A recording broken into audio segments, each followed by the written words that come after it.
ಎಲ್ಲಿಗೆ ಸ್ಟಾರ್ಟ್ ಮಾಡಿದ್ವಿ? ಜೈನಿಸಮ್ ಆಗಿತ್ತಲ್ವ ಅದು? ಫುಲ್ ಆಗಿತ್ತಲ್ವಾ?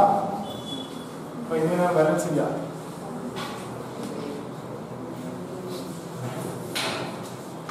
ಹೋಗಿ ಏನಾದ್ರು ಬೇರೆ ಬುಕ್ ರೆಫರ್ ಮಾಡಿದ್ರಾ?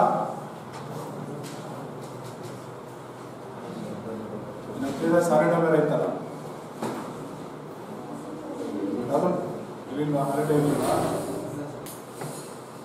ಬೇರೆ ಬುಕ್ ಯಾವ್ದು ರೆಫರ್ ಮಾಡ್ತಿಲ್ವಾ?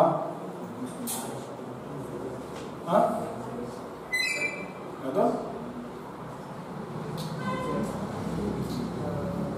ಈ ಕ್ಲಾಸಸ್ ಆಗಿದೆ ಅಲ್ವಾ? ಬರೀ ಕ್ಲಾಸ್ ಕೇಳ್ಕೊಂಡು ಹೋಗೋದು ಅಷ್ಟೇ. ನಾವು ಬುಕ್ಸ್ ಯಾವ್ದು ರೆಫರ್ ಮಾಡ್ತಿಲ್ಲ ಬೇರೆದು? Ancient NCERT ಅದೊಂದೇನಾ? ಬೇರೆ ಯಾವುದು ಮಾಡ್ತಿಲ್ವಾ? ಸಾಕ NCERT ಒಂದೇ? ಸ್ವಲ್ಪ ಬೇರೆ ಬುಕ್ಸ್ ರೆಫರ್ ಮಾಡಿ ಆಯ್ತಲ್ವಾ? ಈಗ ಕೇಳಿದ್ದೀರಲ್ವಾ ಕ್ಲಾಸು, ಯಾವ್ದಾದ್ರು ಒಂದು ಎರಡು ಇಟ್ಕೊಂಡು ಒಂದು ಹಾಫ್ ಆನ್ ಅವರ್ ರೆಫರ್ ಮಾಡಿ ಸಾಕಷ್ಟು. ಈ ಕ್ಲಾಸ್ ಕೇಳಿರೋದ್ರ ಜೊತೆಗೆ ನೀವು ಸ್ವಲ್ಪ NCERT ಮತ್ತು ತಮಿಳ್ನಾಡು ಬುಕ್ಸ್ ಇದೆಯಲ್ಲ ಟೆಕ್ಸ್ಟ್ ಬುಕ್ +1 +2 ಅದ್ರ ಜೊತೆಗೆ ಯಾವುದಾದ್ರು ಒಂದು ರೆಫರೆನ್ಸ್ ಬುಕ್ಸನ್ನು ಇಟ್ಕೊಂಡು ಒಂದು ಹಾಫ್ ಆನ್ ಅವರ್ ಒಂಚೂರು ಹಂಗೆ ತಿರುವಾಕಿ, ನಿಮ್ಗೆ ಗೊತ್ತಾಗುತ್ತೆ. ಇಲ್ಲ ಅಂತಂದ್ರೆ ಏನಾಗ್ಬಿಡುತ್ತೆ ಅಂತಂದರೆ ಏನೋ ನಾಲೆಡ್ಜ್ ಅನ್ನೋಂಥದ್ದು ಬರೀ ಸ್ಟಿಕನ್ ಹಾಕ್ಬಿಡುತ್ತೆ. ಅಂದರೆ ಎನ್ಹಾನ್ಸ್ ಆಗಲ್ಲ. ಓ ಇಷ್ಟೇ ಇರ್ಬೋದು, ಓ ಇಷ್ಟೇನೇನೋ ಇದು ಅಂತ ಅನ್ನಿಸ್ಬಿಡುತ್ತೆ ಅಲ್ವಾ? ಇಲ್ಲೇನಪ್ಪ ಅಂತಂದ್ರೆ ಕಂಪ್ಲೀಟ್ ಡೀಟೇಲಾಗಂತೂ ಹೇಳೋಕ್ಕಾಗಲ್ಲ. ಅರ್ಥ ಆಯ್ತಲ್ವಾ? ಡೀಟೇಲಾಗಿ ಹೇಳ್ಬೇಕು ಅಂತಂದರೆ ತುಂಬ ಟೈಮ್ ಬೇಕಾಗುತ್ತೆ.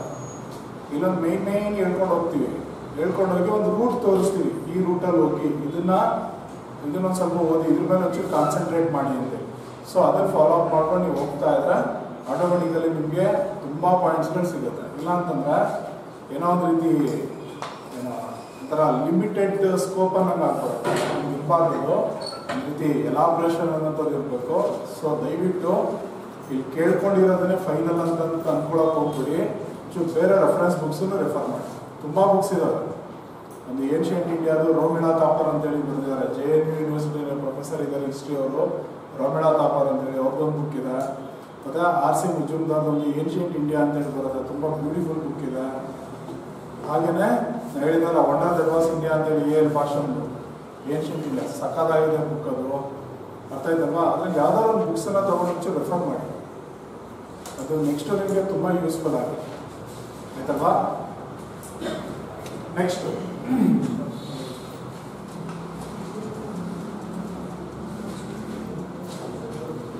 ಬುದ್ಧಿಸಮ್. ಈ ಜೈನಿಸಮ್ ಅಲ್ಲಿ 24 ತೀರ್ಥಂಕರಾಸ್ ಅಂತ ಹೇಳಿದ್ರು. But in Buddhism there is only one founder, that is Gautama Buddha. Got it? Because that Gautama Buddha was the founder and also he was the main religious teacher of Buddhism. And this Buddhism was the contemporary religion to Jainism also. Because both Jainism and the Buddhism, they were used to become popular in the 6th century BC and at the same time and also at the same place, particularly in the state of Bihar. ಒಂದೇ ಟೈಮಲ್ಲಿ ಇದ್ದಿದ್ದು, ಒಂದೇ ಸ್ಥಳದಲ್ಲಿ ಇದ್ದಂಥದ್ದು. So ಹಾಗಾಗಿ ಎರಡನ್ನ contemporary ರಿಲಿಜನ್ಸ್ಗಳು ಅಂತೇಳಿ ಕರ್ಕೋತೀವಿ, Jainism ಒಂದೇ Buddhism. And also Gautama Buddha was the contemporary of Vardhamana Mahavira. They belongs to the same state of Bihar. But according to the historical evidences and the historical sources, they never met each other ಅಂತ ಹೇಳ್ತಾರೆ. ನೋಡಿ, ಇಬ್ಬರು ಇದ್ದಿದ್ದು ಒಂದೇ ಟೈಮಲ್ಲಿ, ಒಂದೇ ಸ್ಟೇಟಲ್ಲಿ, ಇಬ್ಬರೂ religious teachers ಅಲ್ಲ. ಗೌತಮ ಬುದ್ಧ ಒಂದ್ ಕಡೆ ಬುದ್ಧಿಸಮ್ನ ಸ್ಪ್ರೆಡ್ ಮಾಡ್ತಾ ಇದ್ರೆ, ಮಹಾವೀರ ಇನ್ನೊಂದ್ ಕಡೆ ತನ್ನ ಜೈನಿಸಮ್ ಸ್ಪ್ರೆಡ್ ಮಾಡ್ತಿರ್ತಾರೆ. ಇಬ್ರು ಒಂದೇ ಸ್ಟೇಟಿಗೆ ಸೇರಿದ್ರು ಕೂಡ ಇಬ್ರು ಒಂದ್ಸಲನೂ ಮೀಟ್ ಆಗಲೇ ಇಲ್ವಂತೆ. ಅದು ಒಂದು ಕೋಇನ್ಸಿಡೆನ್ಸ್ ಅಂತೇಳಿ ಕೂಡ ಹಿಸ್ಟ್ರಿನಲ್ಲಿ ಅದನ್ನು ರೆಕಾರ್ಡ್ ಮಾಡ್ತಾರೆ. They never met each other between Buddha and then Mahavira. Got it? See, this Buddhism was founded by Gautama Buddha. So for a kind information, both Gautama and Buddha, they are the famous titles of the founder of Buddhism. Got it? It was not the original name of Gautama Buddha. Both Gautama and Buddha, they were the titles Got it? Enjoyed by? What is the original name of Gautam Buddha? That is Siddhartha. Don't get confusion. Siddhartha was the name of the father of Mahavira also. Okay, his original name was Siddhartha. Gautama and Buddha, they were the titles of Siddhartha. Then which are the other titles of Siddhartha? The titles of Siddhartha. One was Gautama, then Buddha, then ಇನ್ನೇನೇನು titles ಇದೆ ಗೌತಮ್ ಬುದ್ಧಂಗೆ? ಬೇರೆ ಬೇರೆ titles.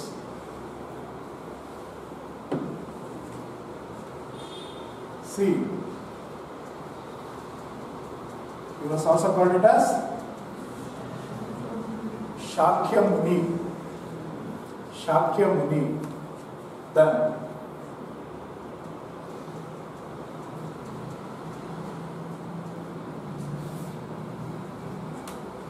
Tathagata. Gautama, Buddha, Shakya Muni, Tathagata. Then another most famous and the very important title of Siddhartha, which was another famous title of Siddhartha.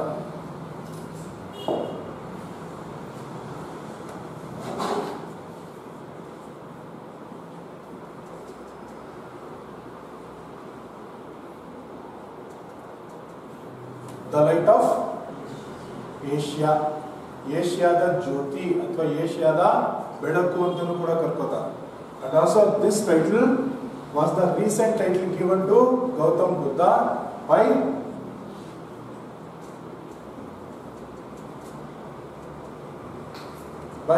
the British historian. His name was Edwin Arnold.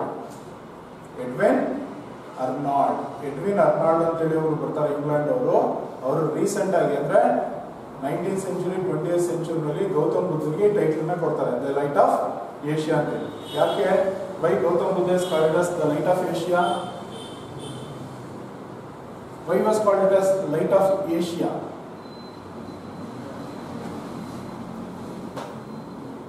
ಏನಕ್ಕೆ ಇವ್ರನ್ನ ಈ ರೀತಿ ಕರೀತಾರೆ light of Asia ಅಂತ ಹೇಳಿ? ಬೇರೆ ಯಾರಿಗೂ title ಇಲ್ಲ, ಲೈಟ್ ಆಫ್ ಇಂಡಿಯಾ ಅಂತಾನೂ ಇಲ್ಲ, ಲೈಟ್ ಆಫ್ ಏಷ್ಯಾ ಅಂತ ಹೇಳಿ ಕರೀತಾರೆ. Y was called as the light of Asia? See, Buddha belongs to which century? 6th century BC. Got it? See, in 6th century BC, there was no any major religion in the entire Asia except Hinduism and Jainism. Okay, ಇಡೀ ಏಷ್ಯಾದಲ್ಲಿ ಅಂತ ಒಂದು major religion ಯಾವುದೂ ಇರಲಿಲ್ಲ. ಇದ್ದಿದ್ದು ಎರಡು ತುಂಬಾ major ಅಂತಂದ್ರೆ, ಒಂದು ಹಿಂದೂಯಿಸಮ್ ಮತ್ತೆ ಇನ್ನೊಂದು ಜೈನಿಸಮ್. ಅದು ಇದ್ದಿದ್ದಲ್ಲಿ ಇಂಡಿಯಾದಲ್ಲಿ ಮಾತ್ರ, ಬೇರೆ ಎಲ್ಲೂ ಕೂಡ ಇರಲಿಲ್ಲ. ಆದ್ರೆ both Hinduism and Jainism, they were suffering from so many deficiencies, that is the lacks.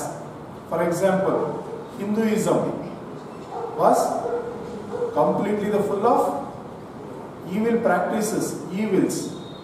Got it? There was no particular way to attain the salvation, especially in Hinduism, because of the confusion created by the Brahmins and as well as the priests. ಹೌದಾನೆ, ಅವ್ರು ಹಂಗೆ ತಾನೇ ಮಾಡಿದ್ದು. ಅಂದ್ರೆ ಮೋಕ್ಷ ದಾರಿಗೆ ಒಂದು particular ರೂಟನ್ನ ಯಾರು ತೋರಿಸ್ಕೊಳ್ಲೇ ಇಲ್ಲ ಹಿಂದೂಯಿಸಮ್ ಅಲ್ಲಿ. ಬ್ರಾಹ್ಮಿನ್ಸ್ ಅವ್ರು ಹೇಳಿದ್ದೆ ವೇದ, ಅವ್ರು ಹೇಳಿದ್ದೆ ಧರ್ಮ. ಹೌದಾನೆ, ಹೆಂಗ್ ತಾನೇ ಆಗಿದ್ದು? ಮಕ್ಳಿಲ್ಲ, ಗಂಡು ಮಕ್ಳಿಲ್ಲ ಅಂತಂದ್ರೆ ನಿಮಗೆ ಸ್ವರ್ಗ ಸಿಗಲ್ಲ, ಗಂಡು ಮಕ್ಳು ಹುಟ್ಟಿಸ್ಕೋ ಸ್ವರ್ಗ ಸಿಗುತ್ತೆ. ಹೌದಾನೆ, ಇಲ್ಲ ಹಬ್ಬ ಮಾಡೋ ನಿಮಗೆ ಸ್ವರ್ಗ ಸಿಗುತ್ತೆ. ಒಬ್ಬೊಬ್ರಿಗೆ ಒಂದೊಂದು ರೀತಿ ಹೇಳಕ್ ಶುರು ಮಾಡಿ ಕನ್ಫ್ಯೂಷನ್ ಆಯ್ತು. ಜೈನಿಸಮ್ ಏನ್ ಮಾಡ್ತು? gave more importance to ತಪಶ್ಚರ್ಯ, ಕಾಯಕ್ಲೇಶ as well as non-violence. ತುಂಬಾ ಕಷ್ಟ ಆಗೋಯ್ತು ಜನಕ್ಕೆ. ಹೋಗ್ತಾನೆ, ಅಗ್ರಿಕಲ್ಚರ್ ಮಾಡಬೇಡಿ ಅಂತಂದ್ರೆ, ಮೂಗಿಗೆ ಬಟ್ಟೆ ಕಟ್ಕೊಳ್ಳಿ ಅಂತಂದ್ರೆ, ಮಾಸ್ಕ್ ಯೂಸ್ ಮಾಡಿ ಅಂತಂದ್ರೆ, ನಡ್ಕೊಂಡು ಓಡಾಡ್ಬೇಕಿದ್ರೆ ಫಸ್ಟ್ ಅದನ್ನ ಕ್ಲೀನ್ ಮಾಡ್ಕೊಂಡು ಓಡಾಡಿ ಅಂತಂದ್ರೆ ಅದೇನಾಯ್ತದು ತುಂಬಾ ಕಷ್ಟ ಆಗೋಯ್ತು. ಹಾಗಾಗಿ ಒಂದು ತುಂಬಾ ಸಿಂಪಲ್ ರೂಟ್ ಸ್ಯಾಲ್ವೇಷನ್ಗೆ ಅಥವಾ ಮೋಕ್ಷ ಅಂತ ಏನ್ ಕರ್ಕೋತೀವೋ, there was no any simple religion to reach the moksha. At the same time in 6th century BC, India gave birth to one great son, that is Buddha. And this Buddha showed the very simplest route, very simple route or very simple path to all the people of Asian continent to reach this salvation. Means in 6th century BC, the entire Asian continent was completely full of darkness because of the evils, because of ignorance, because of superstitious beliefs, and as well as the black magic. ಅಂದ್ರೆ ಏನು ಹೇಳ್ತಾರೆ, ಅಂಧಕಾರ, ಮೂಢನಂಬಿಕೆ ಇದ್ರಲ್ಲೇ ತುಂಬೋಗಿರುತ್ತೆ ಇಡೀ Asia. ಇವನ್ ಚೀನಾದಲ್ಲೂ ಕೂಡ religion ಅನ್ನೋಂಥದ್ದು ಇರಲಿಲ್ಲ ಆ ಟೈಮಲ್ಲಿ. ಇಂಥ ಟೈಮಲ್ಲಿ ಒಬ್ಬ ಭಾರತ ದೇಶ ಅನ್ನೋಂಥದ್ದು ಒಬ್ಬ ಮಗನಿಗೆ ಜನ್ಮ ಕೊಡ್ತು, ಬುದ್ಧ. ಈ ಬುದ್ಧನೇ ಇಡೀ ಏಷ್ಯಾದ ಜನರಿಗೆ ಒಂದು ಸರಳ ಮಾರ್ಗವನ್ನ ತೋರಿಸ್ಕೊಡ್ತಾನೆ ಮೋಕ್ಷಕ್ಕೆ. ಅಂದ್ರೆ ಇದನ್ನ ಫಾಲೋ ಮಾಡಿದ್ರೆ ನಿಮ್ಗೆ ಈಸಿಯಾಗಿ ಮೋಕ್ಷ ಸಿಗುತ್ತೆ ಅಂತ. ಅದು ಕೊನೆಗೆ ಅದೇನಾಯ್ತು, ಬರೀ ಇಂಡಿಯಾಗೆ ಮಾತ್ರ ಸ್ಟಿಕ್ ಆನ್ ಆಗಲಿಲ್ಲ, ಇಡೀ ಏಷ್ಯಾದಲ್ಲಿ ಎಲ್ಲ ಸ್ಪ್ರೆಡ್ ಆಗಿತ್ತು. ಗೊತ್ತಾನೆ, ಇವಾಗ ಬುದ್ಧಿಸಮ್ ಅಂತಂದ್ರೆ ಈ ಜೈನಿಸಮ್ ಅಂತಂದ್ರೆ ಎಲ್ಲಿದೆ, ಬರೀ ಇಂಡಿಯಾದಲ್ಲಿ ಮಾತ್ರ ಇದೆ. But what about Buddhism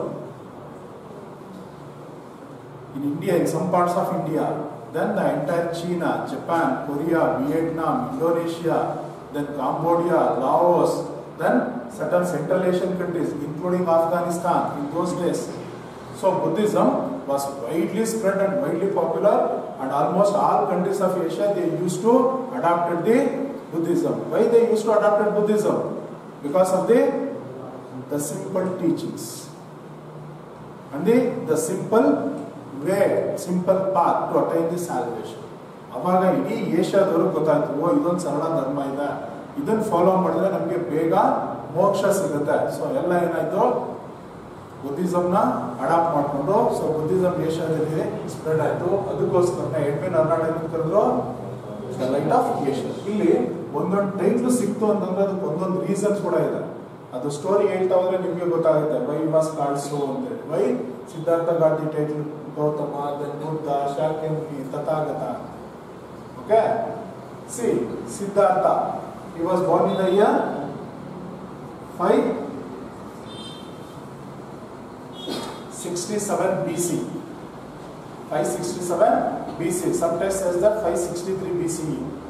Got it? But we don't know the exact information regarding the year of birth of Buddha. But according to some historical text and the opinion expressed by the certain historians, he was born in the middle of 6th century BC. That is in 567 BC. At a place called Lumbini Vana or Lumbini Garden. It was the grove of sal trees ಅಂತ ಹೇಳಿ ಕರೀತಾರೆ. ಅಂದ್ರೆ ಸಾಲ್ ಮರಗಳ ಒಳಗೊಂಡಿರುವಂತ ಒಂದು ತೋಟ, ಅಲ್ಲಿ ಜನಿಸಿದ. ಹೆಸರೇನಪ್ಪ ಅಂತಂದ್ರೆ Lumbini garden. Now that Lumbini Garden is in Nepal, not in India, but in those days that Lumbini Garden belongs to one kingdom called Kapila Vastu. Kapila Vastu was not the kingdom, it was a republican state. It was not a Mahajanapada, it was a republican state. Kapila Vastu means he was born in the year 567 BC at Lumbini Garden, belongs to a republican state called Kapila Vastu. But in those days, this Kapila Vastu belongs to the state of Bihar. Because the state of Kapila Vastu including the parts of Bihar and as well as the parts of Nepal. ಅವತ್ತು ಕಪಿಲ ವಸ್ತು ಅಂತಂದ್ರೆ ಸ್ವಲ್ಪ ಬಿಹಾರ ಮತ್ತೆ ಸ್ವಲ್ಪ Nepal ಸೇರಿರುತ್ತೆ.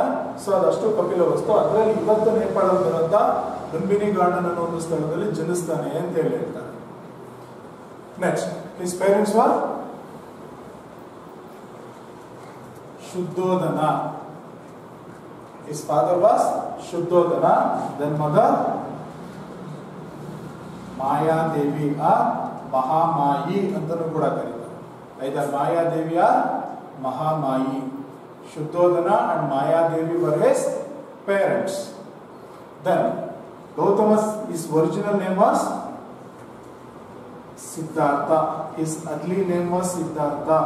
Original name of Gautam Buddha was Siddhartha, and this Siddhartha was a Kshatriya. Just like Mahavira, he was also Kshatriya because his father Shuddhodana was the king of Kapilavastu state. Means he was born as a crown prince or Yuvaraja, just like Vardhamana Mahavira. And also his family name was Shakya clan. ಇವನ ವಂಶದ ಹೆಸರೇನಪ್ಪ ಅಂತಂದ್ರೆ ಶಾಕ್ಯ. ಒಡೆವಳ್ ಮಹಾವೀರ ಜ್ಞಾತ್ರಿಕ.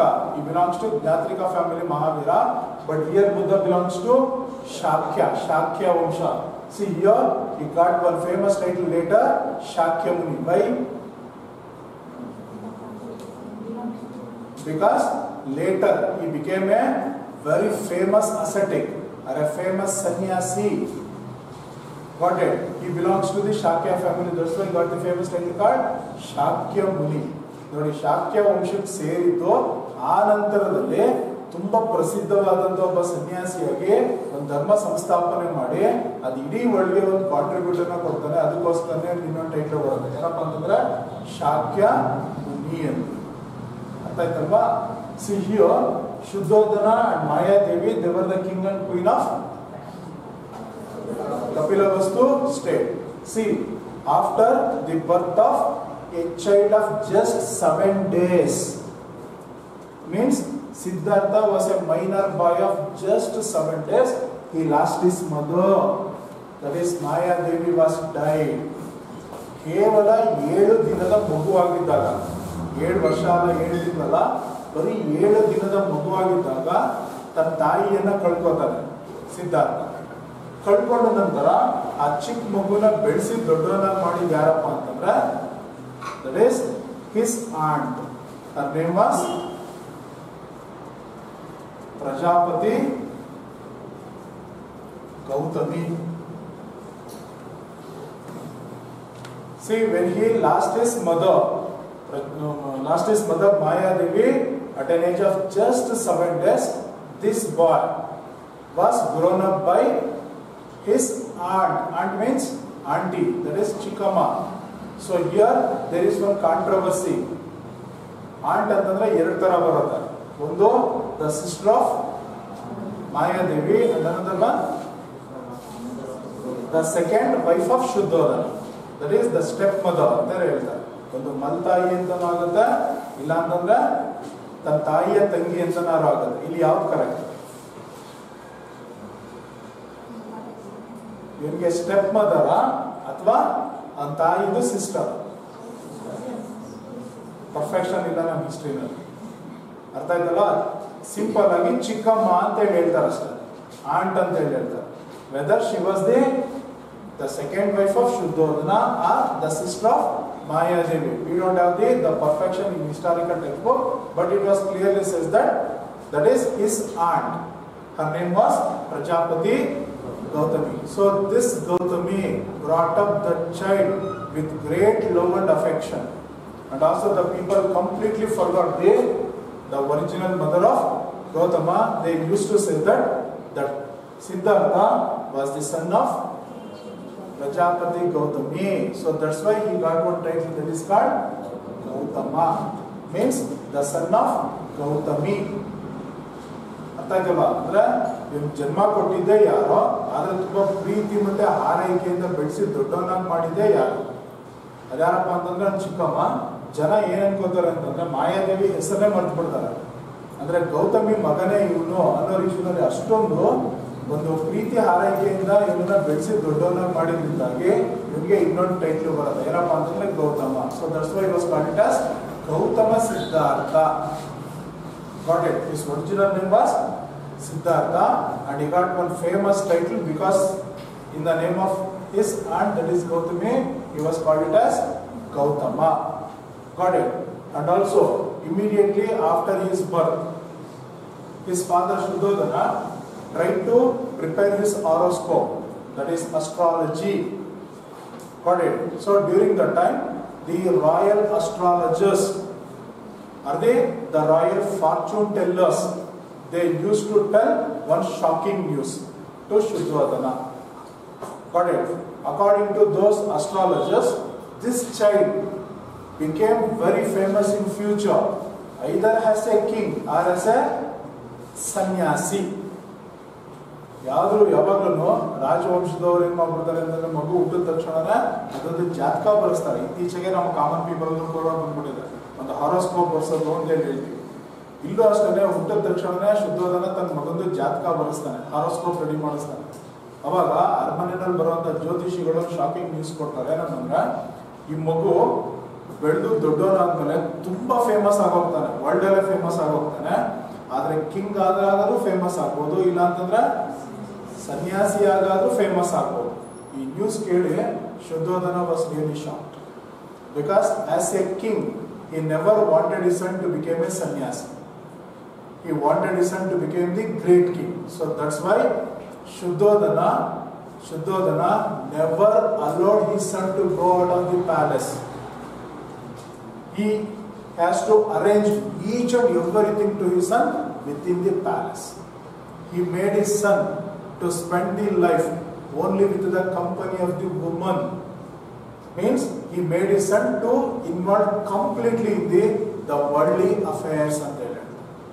ಅಂದ್ರೆ ಎಲ್ಲಿ ತನ್ನ ಮಗ ಸನ್ಯಾಸಿ ಆಗೋಗ್ತಾನೋ, ಎಲ್ಲಿ ಸ್ಪಿರಿಚುವಲಿಸಂ ಕಡೆಗೆ ಅಟ್ರಾಕ್ಟ್ ಆಗ್ಬಿಡ್ತಾನೋ ಅಂತ ಹೇಳ್ಬಿಟ್ಟು ತನ್ನ ಮಗನನ್ನ ಅರಮನೆಯಿಂದ ಹೊರಗಡೆಗೆ ಕಳ್ಸಲ್ಲ. ಅವ್ನು ಏನೇನ್ ಬೇಕೋ ಎಲ್ಲ ಫೆಸಿಲಿಟೀಸ್ನ ಅರಮನೆ ಒಳಗಡೆನೆ ಬಿಡ್ತಾರೆ, ಒಳಗಡೆನೆ ತಂದು ಕೊಡ್ತಾರೆ. ಅದ್ರಲ್ಲೂ ತನ್ನ ಮಗ ಯಾವಾಗ್ಲೂ ಒಂದ್ ರೀತಿ ಈ ಲೌಕಿಕ ಜೀವನದಲ್ಲೇನೆ ಮಗ್ನನಾಗಿರ್ಬೇಕು. ಅಂದ್ರೆ ಯಾವ್ದೇ ಕಡೆಗೆ ಆ ರಿಲಿಜನ್ ಕಡೆಗೆ ಸ್ಪಿರಿಚುವಲಿಸಂ ಕಡೆಗೆ ಅಟ್ರಾಕ್ಟ್ ಆಗಬಾರ್ದು ಅಂತೇಳಿ ಅವ್ನ ಸುತ್ತಮುತ್ತ ಬರೀ ವುಮೆನ್ ಸರ್ವೆಂಟ್ಸ್ ಅನ್ನೇ ಅಪಾಯಿಂಟ್ ಮಾಡಿದ್ರು.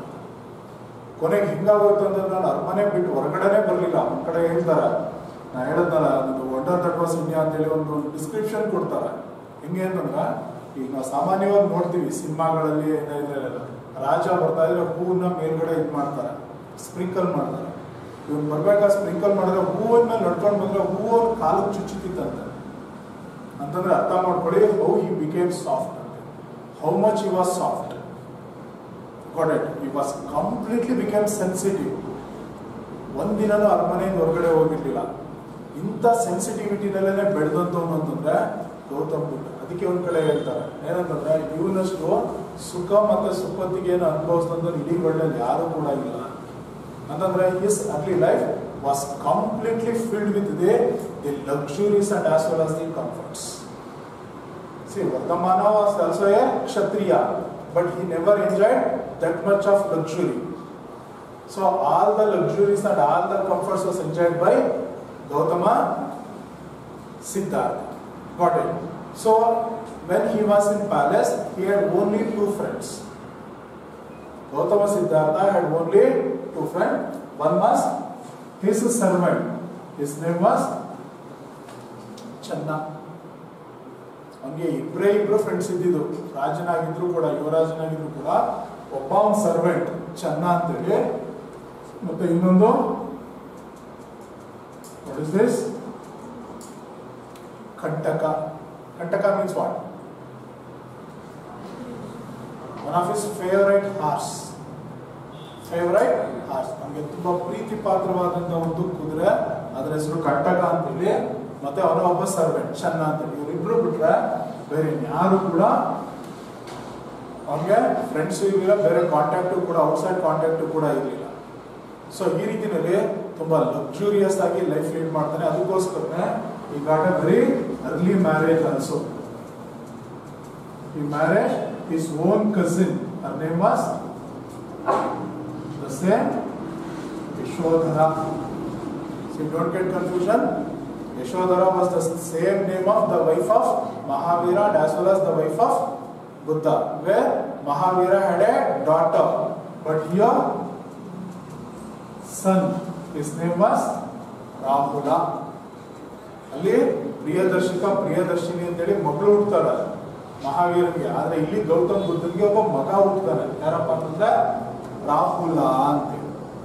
ಅರ್ಥ ಆಯ್ತಲ್ಲ? ಅಂದ್ರೆ ನೋಡ್ತಾ ಬಂದ್ರೆ ಒಂದ್ ರೀತಿ ಸಿಮಿಲಾರಿಟೀಸ್ ಬರುತ್ತೆ ಮಹಾವೀರನಿಗೂ ಮತ್ತೆ ಗೌತಮ ಬುದ್ಧನಿಗೂ. ಅರ್ಥ ಆಗ್ತಾ ಇಲ್ಲ similarities? See, both were belongs to Bihar. They were the Kshatriyas. And Mahavira belongs to kingdom of Vaishali. Vaishali was also a republic, and here Kapilavastu, it was also a republic where he belongs to Gnyatrika, but here he belongs to Shakya. Got it? 599 BCE, 567 BCE, Yashodhara. Got it? Then where daughter, but here son. Got it? So ಈ ರೀತಿಯಲ್ಲಿ ಒಂದು ತುಂಬಾ luxurious ಆಗಿ life lead ಮಾಡ್ತಿರ್ಬೇಕಿದ್ರೆ Unfortunately, one day Gautama Siddhartha wanted to came out of the palace because he wanted to see the development of his capital Kapilavastu. Got it? So that's why he brought his servant Channa on a chariot. That chariot was led by Kantaka. ಒಂದು ಕುದುರೆ ಗಾಡಿ, ಈ ಕಂಟಕ ಅನ್ನೋ ಒಂದು ಕುದುರೆನ ಕಟ್ಕೊಂಡು ರಥದ ಮೇಲೆ ಕೂತ್ಕೊಂಡು ಚೆನ್ನ ಮುಂದೆ ಗೌತಮ್ ಬುದ್ಧ ಫಸ್ಟ್ ಟೈಮ್ ಏನ್ ಮಾಡಿದ್ರು, ಅರಮನೆಯಿಂದ ಹೊರಗಡೆ ಬಂದ್ರು. Got it? So that is the first time in his life Gautama Siddhartha came out of his palace. So immediately when he wandering in the streets of the Kapilavastu, he saw the 4 incidents. And those 4 incidents completely changed the life of Gautama Siddhartha. Not only the life, completely changed the fortunes of Buddha and also the fortunes of India. And these 4 incidents were mainly responsible for the foundation of a very simple religion that is called Buddhism. And those 4 incidents are, the first one is an old man. That was the first incident Gautama Siddhartha saw in the street of Kapilavastu. So he saw an old man, then a sick man, old man, sick man, then dead body, finally a sage or ಸನ್ಯಾಸಿ ಅಂತ ಹೇಳಿ ಈ 4 ಘಟನೆಗಳನ್ನ ನೋಡ್ತಾನೆ. ಅದರ ಅರ್ಥ ಅವನ ಜೀವನದಲ್ಲಿ ಈ 4 ವಿಚಾರಗಳೇ ಗೊತ್ತಿರಲ್ಲ ಅವನು. ಅಂದ್ರೆ ಒಬ್ಬ ವಯಸ್ಸಾದಂತ ಮುದುಕನನ್ನೇ ನೋಡಿರಲ್ಲ. ಜೊತೆಗೆ ರೋಗಿಷ್ಠ ಅಂತ ಹೇಳಿ ಹೇಳ್ತಾರೆ, ಸಿಕ್ ಮ್ಯಾನ್, ಡಿಸೀಸ್ಡ್ ಮ್ಯಾನ್ ಅಂತ ಹೇಳಿ ಕರೀತೀವಿ. ನೆಕ್ಸ್ಟ್ ಡೆಡ್ ಬಾಡಿ, ಒಂದು ಶವಯಾತ್ರೆ ಅಥವಾ ಕಾರ್ಪ್ಸ್ ಅಂತ ಕೂಡ ಇದನ್ನ ಕರ್ಕೋತಾರೆ. ಈ ರೀತಿ ಕೂಡ ಕರ್ಕೋತಾರೆ, ಕಾರ್ಪ್ಸ್ ಅಂತ ಶವಯಾತ್ರೆ ಅಂತ ಹೇಳಿ ಕರ್ಕೋತಾರೆ. ಮತ್ತೆ ಇನ್ನೊಂದು ಸನ್ಯಾಸ. 4 ಘಟನೆಗಳನ್ನ ನೋಡಿದ ತಕ್ಷಣ there were so many questions were used to appear in his mind. Why man got an old age? Why he became old? And why he was suffering from the diseases? Why he was attacked by so many diseases? Then why man was used to be dead? Then why he became sage by renouncing everything?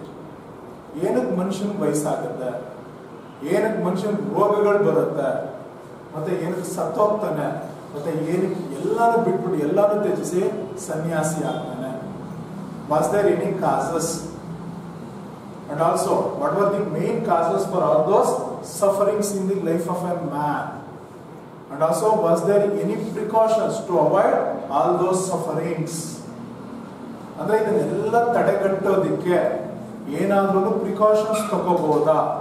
Precautions ಗೊತ್ತಾನೆ, ಮುಂಜಾಗ್ರತಾ ಕ್ರಮಗಳು ಅಂತ ಕರಿತೀವಲ್ಲ, ಮುಂಜಾಗ್ರತಾ ಕ್ರಮಗಳನ್ನ ಏನಾದ್ರು ತಗೋಬಹುದಾ? ಅಥವಾ ಇದು ಬರ್ದಂಗೆ ಅವಾಯ್ಡ್ ಮಾಡಕ್ ಸಾಧ್ಯ ಇದೆಯಾ? ಅಥವಾ ಇದು ಬಂದ್ರೆ ಇದನ್ನ ಸಾಲ್ವ್ ಮಾಡೋದಕ್ಕೆ ಏನ್ ಸೊಲ್ಯೂಷನ್ಸ್ ಗಳಿದೆ ಅನ್ನೋ ಎಲ್ಲ ಕ್ವಶನ್ಸ್ ಗಳು ತಲೆನಲ್ಲಿ ಶುರುವಾಗಿದೆ. ಈ 4 ಇನ್ಸಿಡೆಂಟ್ ಇಂದಲೇ ಏನಾಯ್ತು, ಇವ್ರ ಲೈಫ್ ಅನ್ನೋದು ಕಂಪ್ಲೀಟ್ ಚೇಂಜ್ ಆಯ್ತು ಅಂತ ಹೇಳ್ತಾರೆ. So immediately he came back to his palace and always started to thinking about these 4 incidents. Why? All these were happening in the man's life. Was there any reason or was there any precautions, and what were the solutions to avoid all those human sufferings? So immediately on the same day during the midnight, he decided to renounce everything and he wanted to become a sannyasi. ಅಲ್ಲೇನಾಯ್ತು, ಮಹಾವೀರದು he was frustrated because of the sudden death of his parents. Got it? At an age of 30. But here Gautama, because of these 4 incidents, he decided to renouncing everything. He decided to give up everything and wanted to become a sannyasi. Got it? ಅವತ್ತು ರಾತ್ರಿನೇ midnight ಎಲ್ಲಾನು ಕೂಡ ತ್ಯಜಿಸಿ ಅರಮನೆಯಿಂದ ಹೊರಗಡೆ ಬಂದು, ಅಂದ್ರೆ ಅವನ ಏನೊಂದು ಶ್ರೀಮಂತಿಕೆ ಇತ್ತು, ಅವನ ಕಿಂಗ್ಡಮ್ ಏನಿತ್ತು, ಅವನ ಹೆಂಡತಿ ಏನಿತ್ತು, ಮಗ ಏನಿತ್ತು, ಅವನ ಪೇರೆಂಟ್ಸ್ ಏನಿತ್ತು, ಕ್ಯಾಪಿಟಲ್ ಏನಿತ್ತು, ಎಲ್ಲಾನು ಬಿಟ್ಬಿಟ್ಟು ಸನ್ಯಾಸಿ ಆಗ. ಈ ಒಂದು ಇನ್ಸಿಡೆಂಟ್ ಇದೆಯಲ್ಲ, that incident in the Buddhist tradition was used to call it as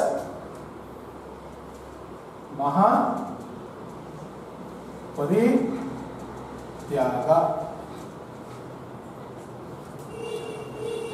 See, by renouncing everything, when Gautama Siddhartha became a sannyasi or ascetic, that incident in Buddhist tradition or Buddhist religion was used to call it as Mahaparityaga. Mahaparityaga, and it is also called it as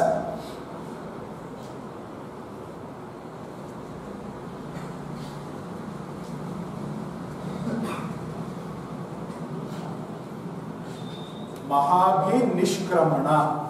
Mahaparityaga or Mahabhinishkramana are great renunciation. Great renunciation or great going forth. ಈ ರೀತಿ 4 ಹೆಸರಿಂದ ಕರೀತಾರೆ. Mahaparityaga, Mahabhinishkramana, great renunciation or great going forth. Got it? See, this was happened in Siddhartha's life at an age of 29 years ಅಂತ ಹೇಳ್ತಾರೆ. ತನ್ನ 29ನೇ ವಯಸ್ಸಿನಲ್ಲಿ ಎಲ್ಲನೂ ಕೂಡ ತ್ಯಜಿಸಿ ಏನಾದ ಸನ್ಯಾಸಿ ದೀಕ್ಷೆಯನ್ನು ತಗೊಂಡ ಸನ್ಯಾಸಿ ಆದ. ಸನ್ಯಾಸಿ ಆದ್ಮೇಲೆ ಏನ್ ಮಾಡಿದ Gautam Buddha? Because he doesn't know anything about the social life. He doesn't know what to do after he became a sannyasi. Simply he vacated his palace and became a sannyasi. Then what was happened in his life after he became a sannyasi? See, the next 6 years became very hard days in his life. Just like the 12 to 13 years life of Vardhamana Mahavira until his enlightenment. ನೋಡಿ 30 ವಯಸ್ಸಲ್ಲಿ ಮನೆ ಬಿಟ್ಟ, 42-43 ವಯಸ್ಸಿನಲ್ಲಿ ಅವನಿಗೆ enlightenment ಆಯ್ತು. ಆ 12-13 ವರ್ಷಗಳ ಕಾಲ ಎಷ್ಟು ಕಷ್ಟ ಅನುಭವಿಸ್ದ, ಅದೇ ರೀತಿಯಾದಂಥ 6 years ಸ್ಪೆಂಡ್ ಮಾಡಿದಂಥವನು ಅಂದ್ರೆ ಗೌತಮ ಸಿದ್ಧಾರ್ಥ. ಹಾಗಾದ್ರೆ ಏನ್ ಮಾಡ್ದ ಈ 6 years? ಮಹಾವೀರಂಗಾದ್ರೆ ಅಟ್ಲೀಸ್ಟ್ ಒಂಚೂರು ಸೋಷಿಯಲ್ ಬ್ಯಾಕಪ್ ಇತ್ತು, ಸೋಷಿಯಲ್ ಕಂಡೀಷನ್ಸ್ ಗೊತ್ತಿತ್ತು, ಒಂದು ರೀತಿ ಸೋಷಿಯಲ್ ಲೈಫ್ ಒಂದು ರೀತಿ ಅವನಿಗೆ ಪರಿಚಯ ಇತ್ತು, ಆದ್ರೆ ಏನು ಗೊತ್ತಿರಲಿಲ್ಲ. Then how he spent those 6 days until his enlightenment? See, after he became a sannyasi, then he started the wandering life because he wanted to find out the solution for his question in his mind. ಈ 4 ತಲೆನಲ್ಲಿ ಕೊರಿತಾ ಇತ್ತಲ್ಲ ಸಮಸ್ಯೆಗಳು, ಅದಕ್ಕೆ ಪರಿಹಾರ ಹುಡುಕಬೇಕು ಅಂತ ಹೇಳ್ಬಿಟ್ಟು he wanted to search a guru just to get the good advice and solution for all his questions. So at that time he met 2 gurus or 2 teachers. Which were the 2 teachers of Gautama Buddha, which they gave the necessary guidance to him. ಯಾರು? ಗೌತಮ ಬುದ್ಧಂದು 2 ಗುರುಗಳು ಬರ್ತಾರೆ. ಯಾರು ಗುರುಗಳು? ಒಬ್ಬ ಅಲಾರ ಕಲಾಮ, ಅದಾರ ಕಲಾಮ ಅಂತಾನೂ ಕೂಡ ಕರೀತಾರೆ, ಇಲ್ಲ ಅಂತಂದ್ರೆ ಅಲಾರ ಕಲಾಮ ಅಂತಾನೂ ಕೂಡ ಕರೀತಾರೆ. ಅಲಾರ ಕಲಾಮ ಅಣ್ಣಂದಮ್ಮ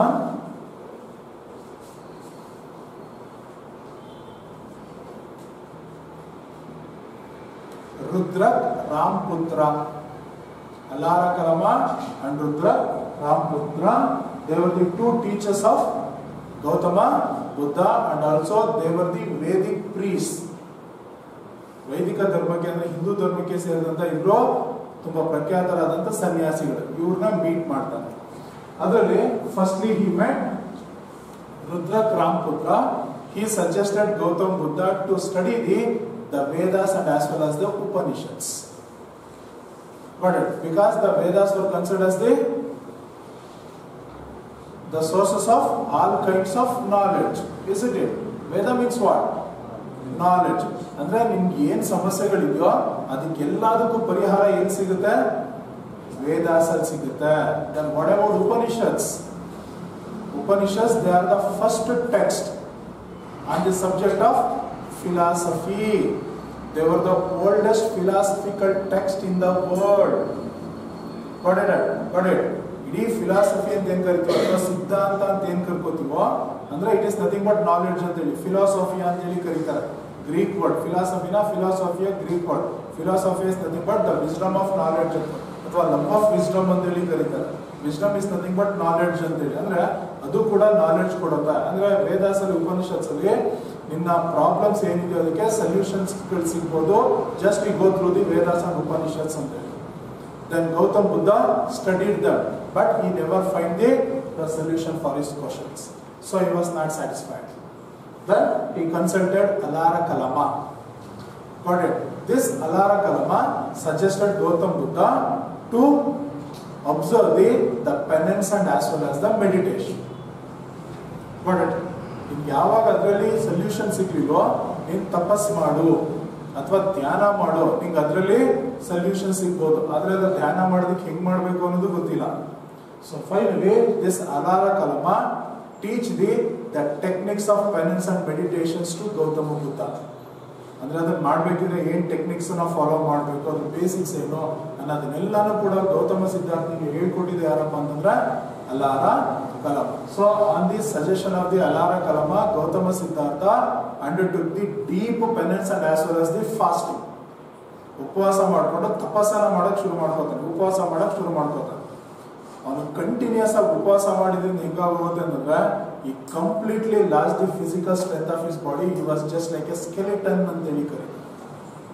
ಅಂದ್ರೆ ಅವನು ಅಲ್ಲಿವರೆಗೆ ಎಷ್ಟು ಸುಖದ ಸುಪ್ಪತ್ತಿಗೆನಲ್ಲಿ ಬೆಳೆದಿದ್ನೋ ಅದೆಲ್ಲ ಇಲ್ಲಿ ಕರ್ಗೋಗುತ್ತೆ ಅಂತ ಹೇಳಿ.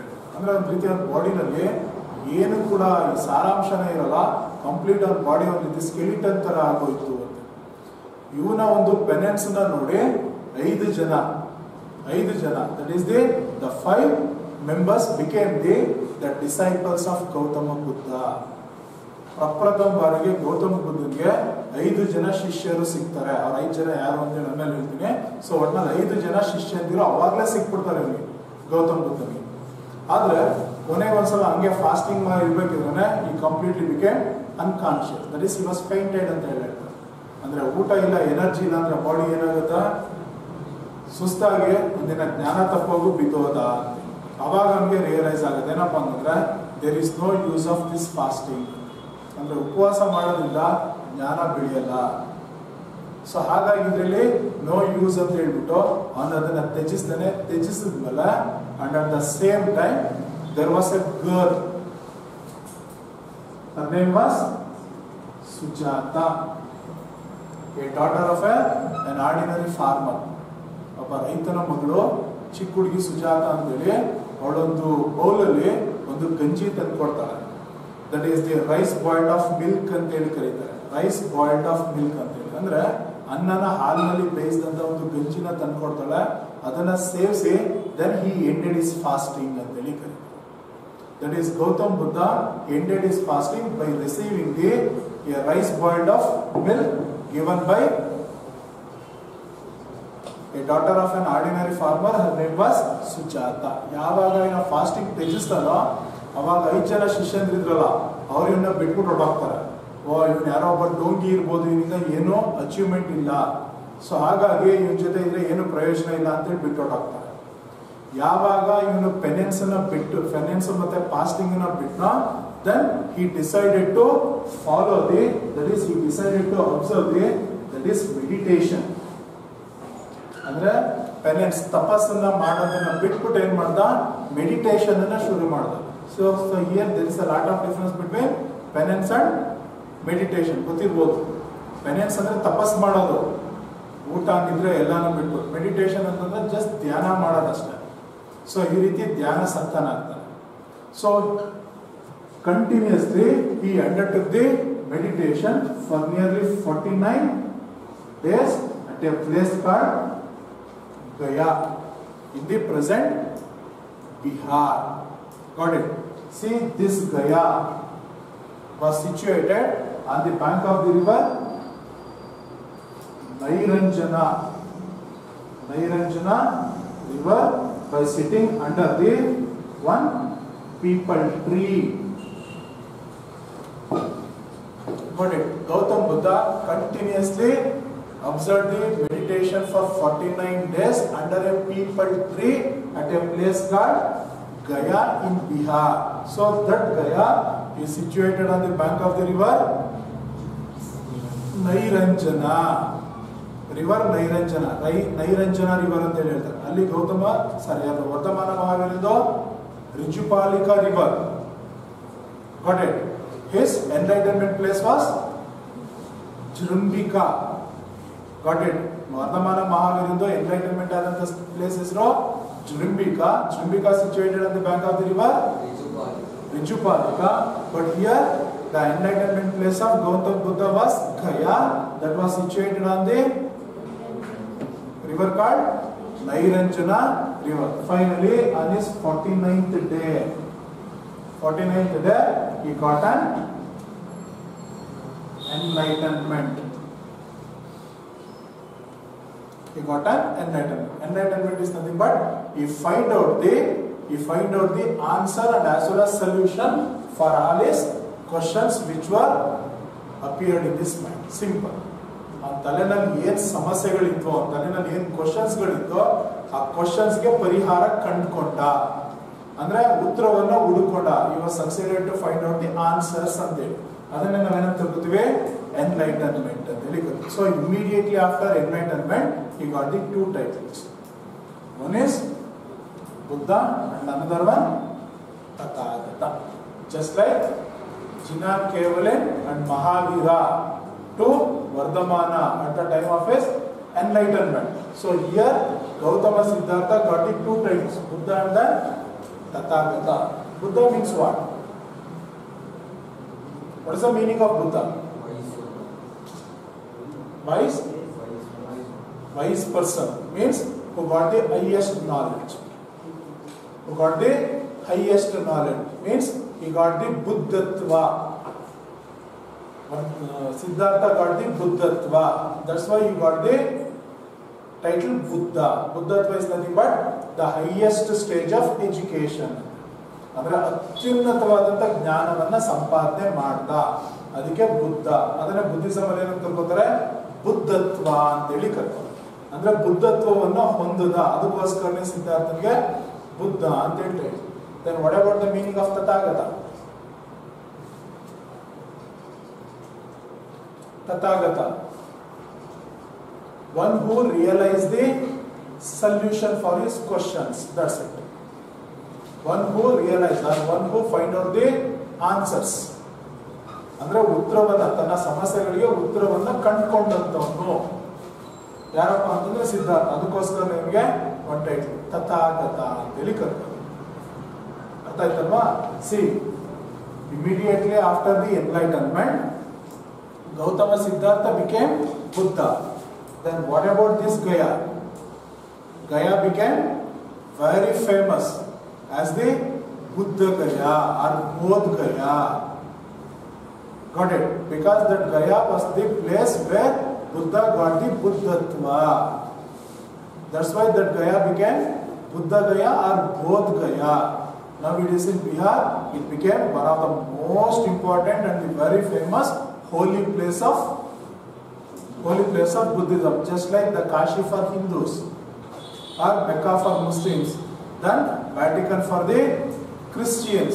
So that Buddha Gaya for the Buddhist became the main holy place. Then what about this peepal tree, which give the protection to Gautam Buddha during his 49 days of meditation? That peepal tree is popularly called Bodhi Vruksha. ಅರಳಿ ಮರ ಅಂತ ಹೇಳಿ ಕರಿತೀವಿ people tree. ಕೆಲವು ಕಡೆ banyan tree ಅಂತಾನು ಕೂಡ ಕೊಟ್ಟಿರ್ತಾರೆ. ಬ್ಯಾನಿಯನ್ ಟ್ರೀ ಅಲ್ಲ, ಬ್ಯಾನಿಯನ್ ಅಂತಂದ್ರೆ ಆಲದ ಮರ ಆಗುತ್ತೆ. ಇದು ಆಲದ ಮರ ಅಲ್ಲ, ಏನಪ್ಪಾ ಅಂತಂದ್ರೆ ಅರಳಿ ಮರ. ಇಲ್ಲ ಅಂತಂದ್ರೆ ಕನ್ನಡದಲ್ಲಿ ಅಶ್ವತ್ಥ ಮರ ಅಥವಾ ಅಶೋಕ ಮರ ಅಂತಾನು ಕೂಡ ಕರ್ಕೋತಾರೆ. ಅದು ಪೀಪಲ್ ಟ್ರೀ ಅಂದ್ರೆ ಅರಳಿ ಮರದ ಕೆಳಗಡೆ ಬುದ್ಧನ್ಗೆ ಜ್ಞಾನೋದಯ ಆಯ್ತು ಅಂದ್ರೆ ಮೆಡಿಟೇಷನ್ ಟೈಮಲ್ಲಿ ನಮಗೆ ರಕ್ಷಣೆ ಕೊಟ್ಟಿದ್ದು ಯಾವುದು, ಪೀಪಲ್ ಟ್ರೀ. ಅದಕ್ಕೆ ಅದು ಬೋಧಿ ವೃಕ್ಷ ಅಂತೇಳಿ ಫೇಮಸ್ ಆಯ್ತು ಅಂತ ಹೇಳಿ. ಅರ್ಥ ಆಯ್ತಲ್ವಾ? So after the enlightenment Siddhartha became Buddha, Gaya became Bodh Gaya and a peepal tree became Bodhi Vriksha. Got it? Bodhi Vriksha. See, after his enlightenment, immediately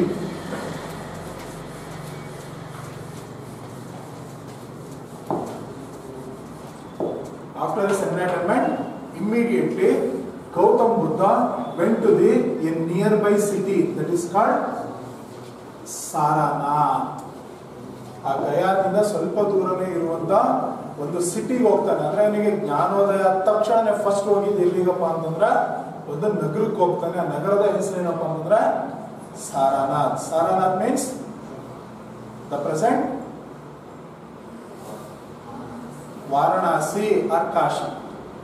but ಇವಾಗ ಕಾಶಿ ಅಂತ ಏನ್ ಕರ್ಕೋತೀವೋ ಅಥವಾ ವಾರಣಾಸಿ ಅಂತ ಏನ್ ಕರ್ಕೋತೀವೋ ಅದೇ ಸಾರಾನಾಥ್. ಅಂದ್ರೆ ಅದಕ್ಕೆ ತುಂಬಾ ನೇಮ್ ಇದೆ. ಸಾರಾನಾಥ್ ಅಂತ ಹೇಳಿ ಕರಿತೀವಿ, ವಾರಣಾಸಿ ಅಂತ ಹೇಳಿ ಕರಿತೀವಿ, ಬನಾರಸ್ ಅಂತಾನು ಕೂಡ ಕರ್ಕೋತೀವಿ, ಹಾಗೇನೆ ಕಾಶಿ ಅಂತಾನು ಕೂಡ ನಾವು ಕರ್ಕೋತೀವಿ. See he went to Saranath. Where at Saranath he is simply sitting in one park that is called Deer Park. Got it? He went to Saranath. At Saranath one park called Deer Park. At Deer Park he got the same old 5 disciples. ಬಿಟ್ಟೋಗಿರಲ್ಲ ಒಂದು fasting ಅನ್ನು ಬಿಟ್ಬಿಟ್ಟು ಊಟ ಸೇವಿಸ್ದ ಅಂತ ಹೇಳಿ, same ಅದೇ 5 ಜನ ಶಿಷ್ಯರು ಮತ್ತೆ ಬಂದು ಗೌತಮ ಬುದ್ಧನನ್ನ ಸೇರ್ಕೋತಾರೆ. ಅಂದ್ರೆ Gautam Buddha got just 5 disciples immediately after his enlightenment during his first visit to the nearby city called Saranath. And those 5 disciples are, that is Kaundinya. See, Kaundinya was the first disciple of Gautama Buddha, just like Jamali to Vardhamana Mahavira. ಅಲ್ಲಿ ಮಹಾವೀರನಿಗೆ ಜಮಾಲಿ ಅಂತ ಹೇಳಿ ಒಂದು ಸನ್ನಿಲ್ಲ ಒಬ್ಬ ಇದ್ದ ಅಳಿಯ, ಅವನು first disciple ಆದ, ಅಂದ್ರೆ ಮೊದಲ ಅನುಯಾಯಿ ಆದ. ಇಲ್ಲಿ ಗೌತಮ್ ಬುದ್ಧಂದು ಫಸ್ಟ್ ಅನುಯಾಯಿ ಯಾರಪ್ಪ ಅಂತಂದ್ರೆ Kaundinya. Kaundinya was the first disciple of Gautama Buddha. Kaundinya, then Mahanama, then Ashvajit, then Baspa, then Paharika. So these were the first 5 disciples of Gautama Buddha. Okay, Kaundinya, Mahanama, Aswajit, Baspa, and then Paharika, the 5 disciples. So to these 5 disciples at the Deer Park in Saranath, Gautama Buddha delivered the first speech. The first speech regarding the philosophy of Buddhism. Got it? See, this first speech, the first preaching of Gautama Buddha was took place at Deer Park in Varanasi, and that first speech was used to call it as the first sermon. The first sermon of Gautama Buddha. ಕನ್ನಡದಲ್ಲಿ ಮೊದಲ ಪ್ರವಚನ ಅಂತೇಳಿ ಕರೆಯೋದು. ಅಂದ್ರೆ ಗೌತಮ ಬುದ್ಧ ಜ್ಞಾನೋದಯ ಆದ ತಕ್ಷಣನೇ ಸಾರಾನಾಥದಲ್ಲಿ ಬರುವಂತ ಜಿಂಕೆ ವನದಲ್ಲಿ 5 ಜನ ಶಿಷ್ಯರಿಗೆ ಮೊದಲ ಪ್ರವಚನವನ್ನ ನೀಡಿದ. Got it? See, this first sermon in Buddhist tradition was also called as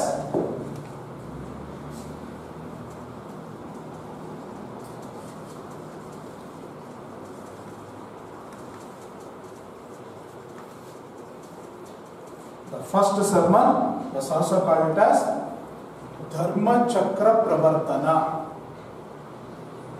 Dharma Chakra Pravartana in English.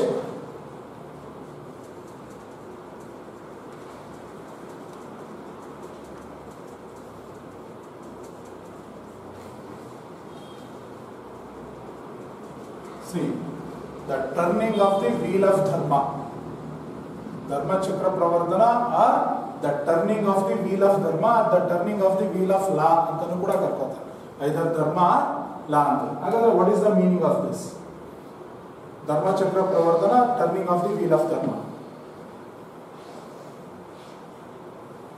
meaning ಅಂತ Dharma Chakra Pravartana. See, what is the emblem of Buddhism? What is the emblem of Buddhism?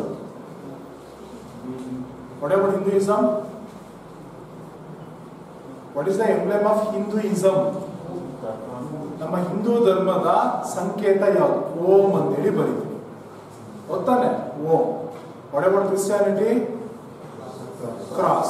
What about Islam? Crescent, half moon with star. Okay, ಗೊತ್ತಾನೆ? ಅದನ್ನ Crescent ಅಂತೇಳಿ ಕರ್ಕೋತೀವಿ. What about Jainism? What is the emblem of Jainism? That is swastik. ಗೊತ್ತಲ್ಲ ಸ್ವಸ್ತಿಕ್ ಹೆಂಗ್ ಬರೀತಾರೆ ಅಂತೇಳಿ? That is swastik. It is the emblem of Jainism.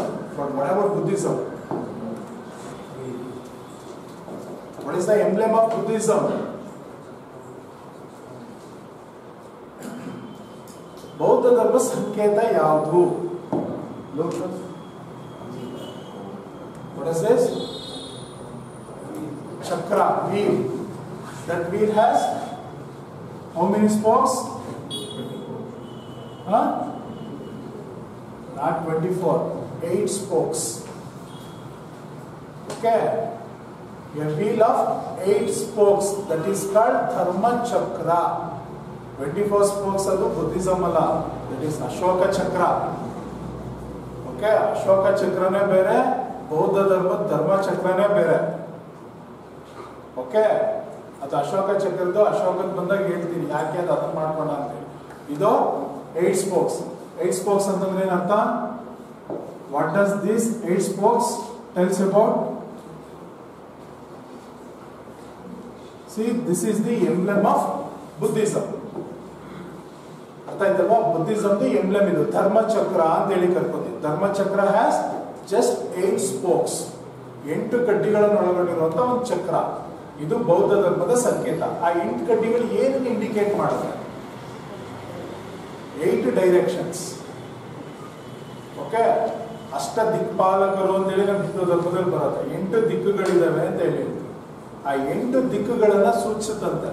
That is the 8 spokes of the Dharma Chakra of Buddhism. See, that Dharma Chakra started to rotate on that day when Gautama Buddha teach the first sermon. Okay, ಅವತ್ತು ಧರ್ಮ ಚಕ್ರ ಏನಾಯ್ತು? Turn ಆಗೋದಕ್ಕೆ ಶುರುವಾಯ್ತು. Turn ಅಂತಂದ್ರೆ ಏನು? ಉರುಳೋದಕ್ಕೆ ಶುರುವಾಯ್ತು. ಉರುಳೋದು ಅಂದ್ರೆ ಅರ್ಥ ಏನು? ಹರಡೋದಕ್ಕೆ ಶುರುವಾಯ್ತು. ಆ ಚಕ್ರ ಯಾವಾಗಲೂ ಒಂದ್ ಕಡೆ ನಿಂತ್ಕೊಳ್ಳಲ್ಲ. ಚಕ್ರ ಏನಾಗ್ತಿರುತ್ತೆ? ರೊಟೇಟ್ ಆಗ್ತಾನೆ ಇರುತ್ತೆ. ಅಂತಂದ್ರೆ after that first sermon, each and every day, each and every minute, each and every fraction of second, that wheel of dharma used to rotate. Means the teachings of the Gautama Buddha started to spread all over the world, that is in the 8 directions. That is called Dharma Chakra Pravartana, the turning of the wheel of dharma. ಅಂತಂದ್ರೆ ಅವತ್ತು ಆ ಧರ್ಮ ಚಕ್ರ ಉರುಳೋದಕ್ಕೆ ಶುರುವಾಗಿದ್ದು ಇವತ್ತಿಗೂ ಕೂಡ ಚಕ್ರ ಏನಾಗ್ತಾ ಇದೆ? ಉರುಳ್ತಾನೆ ಇದೆ. ಉರುಳ್ತಾನೆ ಇದೆ ಅಂದ್ರೆ ರೊಟೇಟ್ ಆಗ್ತದೆ ಅಂತಂದ್ರೆ ಅರ್ಥ ಏನು? ಆ ಟೀಚಿಂಗ್ ಸ್ಪ್ರೆಡ್ ಆಗ್ತಾನೆ ಇದೆ. ಇಡೀ ವರ್ಲ್ಡ್ ಅಲ್ಲಿ 8 ದಿಕ್ಕುಗಳಲ್ಲೂ ಕೂಡ ಧರ್ಮ ಅನ್ನೋದು ಸ್ಪ್ರೆಡ್ ಆಗ್ತಾ ಇದೆ ಅಂತೇಳಿ ಬುದ್ಧಿಸ್ಟ್ ಟ್ರೆಡಿಷನ್ ಅಲ್ಲಿ ಈ ಒಂದು ಇನ್ಸಿಡೆಂಟ್ ಅನ್ನು ಆ ರೀತಿ ಡಿಸ್ಕ್ರೈಬ್ ಮಾಡ್ತಾರೆ. ಅರ್ಥ ಆಯ್ತಲ್ವಾ? See, there were so many important incidents in the life of Gautama Buddha. That is the birth at Lumbini garden, the Mahaparityaga, the enlightenment, and the first sermon, that is called Dharma Chakra. ಇದನ್ನ ಒಂದ್ಸಲ case example ಕೇಳಿದ್ರು. ಏನಂತಂದ್ರೆ the turning of the wheel of dharma related to which religion? Simple question, 2 marks question.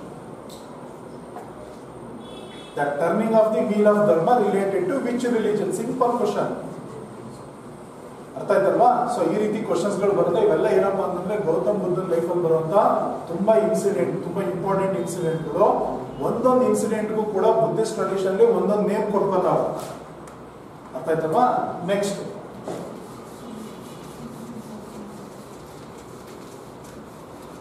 see afterwards. See, he became an ascetic at an age of 25. Then he got an enlightenment at an age of 35. Okay, so he got the enlightenment after 6 years of his ascetic life ಅಂತ ಹೇಳ್ತಾರೆ. ascetic life, ಸನ್ಯಾಸಿ ದೀಕ್ಷೆಯನ್ನು ತಗೊಂಡ 6 ವರ್ಷದಲ್ಲಿ ಅವನಿಗೆ ಜ್ಞಾನೋದಯ ಆಯಿತು at an age of 35. See, Gautam Buddha lived 80 years. He was born in 567 BC and died in 487 BC. Correct ಆಗಿ 80 ವರ್ಷಗಳ ಕಾಲ ಬದುಕಿದ್ದ ಗೌತಮ್. ಇಲ್ಲಿ 35 years enlightenment ಅಂತ ತಕ್ಷಣನೇ ದ ರಿಮೈನಿಂಗ್ 45 years ಈ ನೆಕ್ಸ್ಟ್ ಬದುಕಿದ ಎಷ್ಟು ವರ್ಷ? 45 ವರ್ಷಗಳ ಕಾಲ ಬದುಕಿದ್ದ. So in those 45 years Buddha he started to travel all over India, especially North India, eastern part of India, western part of India, and as well as northern part of India, and started to spread his teaching. That is the philosophy of Buddhism. So at the time he got so many titles, so many disciples also. See, they are not only the 5, but also there were so many disciples.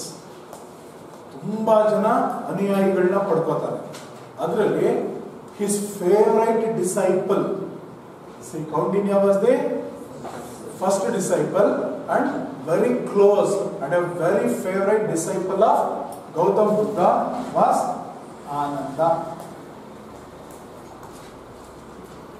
ಇವನಿಗೆ ಒಬ್ಬ ಆನಂದ ಅಂತ ಹೇಳಿ ಒಬ್ಬ ಪರಮಾಪ್ತ ಶಿಷ್ಯ ಸಿಗ್ತಾನೆ.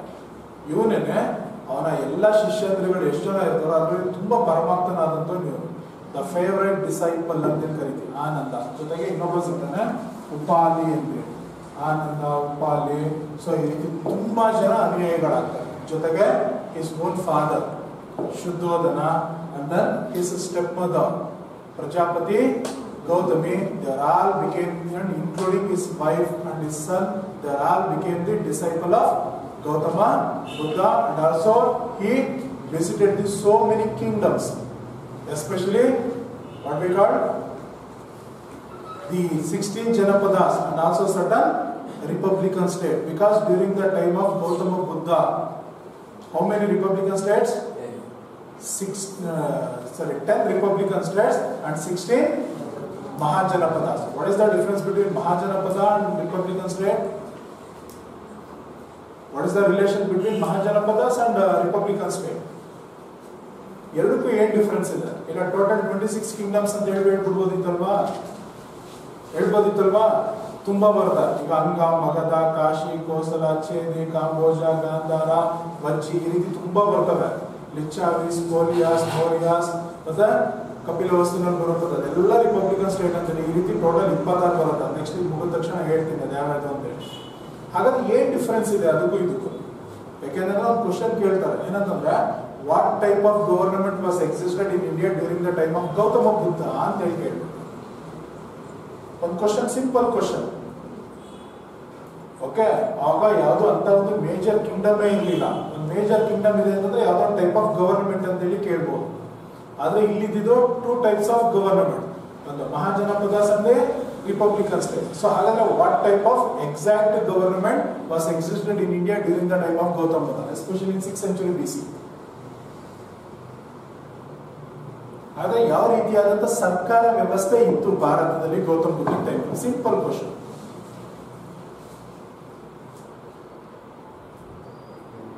ಯಾವ ರೀತಿ government? both monarchy and as well as republic. Republic is nothing but democracy, that is choosing the leader. Choosing, even ನಾವೆಲ್ಲ ಎಲೆಕ್ಷನ್ ಮಾಡೋದು ಮುಂಚೆ ಎಲೆಕ್ಟ್ ಮಾಡ್ತೀವಲ್ಲ ಆ ರೀತಿ. ಅರ್ಥ ಆಯ್ತಲ್ವಾ? ಅಂದ್ರೆ ಜನ ಯಾರನ್ನ ಎಲೆಕ್ಟ್ ಮಾಡ್ತಾರೋ ಅಂತವ್ನು ರಾಜನಾಗ್ತಿದ್ದ. ಅದಕ್ಕೆ ಯಾವ ಟೈಪ್ ಆಫ್ ಗವರ್ನಮೆಂಟ್ ಅಂತ ಹೇಳಿದ್ವಿ? Republican government. Republic, monarchy, king's rule. See, in Mahajanapada there was the monarchy.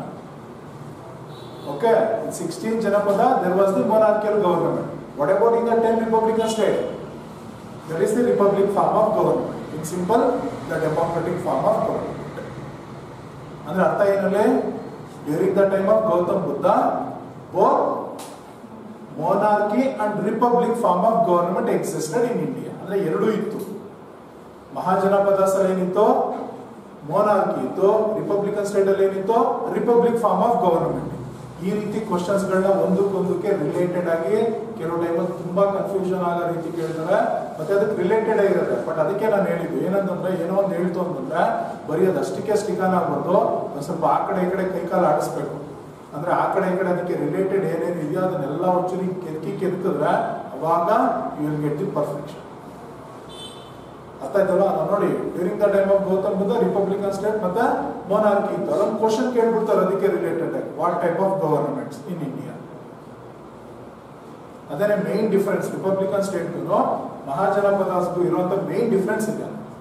ಎರಡು ಕಡೆ ಕಿಂಗ್ಸ್ ಇರ್ತಾರೆ, ಆದ್ರೆ ಮಹಾಜನಪದಾಸಲ್ಲೇ ಹೆರಿಡಿಟರಿ ಪ್ರಿನ್ಸಿಪಲ್, ಹೆರಿಡಿಟರಿ ರೂಲರ್, ಅಂದ್ರೆ ತಂದೆ ಸತ್ಮೇಲೆ ಒಂದು ಮಗ. But what about in republican government, the people selected the ruler. Next ಅವ್ರ ಮಗನೇ ಆಗ್ಬೇಕು ಅಂತ ಏನಿಲ್ಲ. ಅರ್ಥ ಆಯ್ತಲ್ಲ? ಜನ ಇಷ್ಟಪಟ್ಟು ಅಂತ ಹೇಳ್ಬಿಟ್ಟು ಇನ್ನೊಬ್ಬನ ಯಾರೊಬ್ಬ ಅಬಿಲಿಟಿ ಇರೋನ್ನ ಕಿಂಗ್ ಆಗಿ ಮಾಡ್ಬೋದು. ಸೊ ಈ ರೀತಿಯಾದಂತ ಗವರ್ನಮೆಂಟ್ ಇರುತ್ತೆ. ಅಂತ ಟೈಮಲ್ಲಿ Gautam Buddha visited so many Mahajanapadas of the republican states. That is, he visited Magadha, he visited Kosala, got it? He visited Kamboja, got it? He visited Anga, then he visited the Vaishali also. That is, the kingdom belongs to Vardhamana Mahavira. So like that, he visited the so many kingdom, consulted the rulers, and they are all made as his followers. Got it? The famous rulers in those time, they all became the followers of Gautam Buddha, especially the kings of Magadha. They are called Bimbisara and then ಅಜಾತ ಶತ್ರು. ನಾನು ಹೇಳಿದೆ, ಜ್ಞಾಪಕ ಇದೆ ಅಲ್ವಾ? Jainism ಅಲ್ಲಿ ಇವರಿಬ್ಬರನ್ನ ನಮ್ಮ follower ಅಂತ ಹೇಳಿ ಹೇಳ್ಕೊತಾರೆ, ಬುದ್ಧಿಸಮ್ ಅಲ್ಲೂ ನಮ್ಮ ಫಾಲೋಯರ್ ಅಂತ ಹೇಳಿ ಹೇಳ್ಕೊತಾರೆ. ಅರ್ಥ ಆಯ್ತಲ್ವಾ? ಸೊ ಇವರಿಬ್ರು. ಹಾಗೇನೆ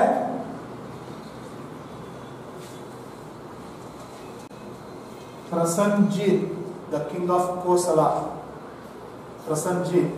ದೆನ್ ಉದಯನ್,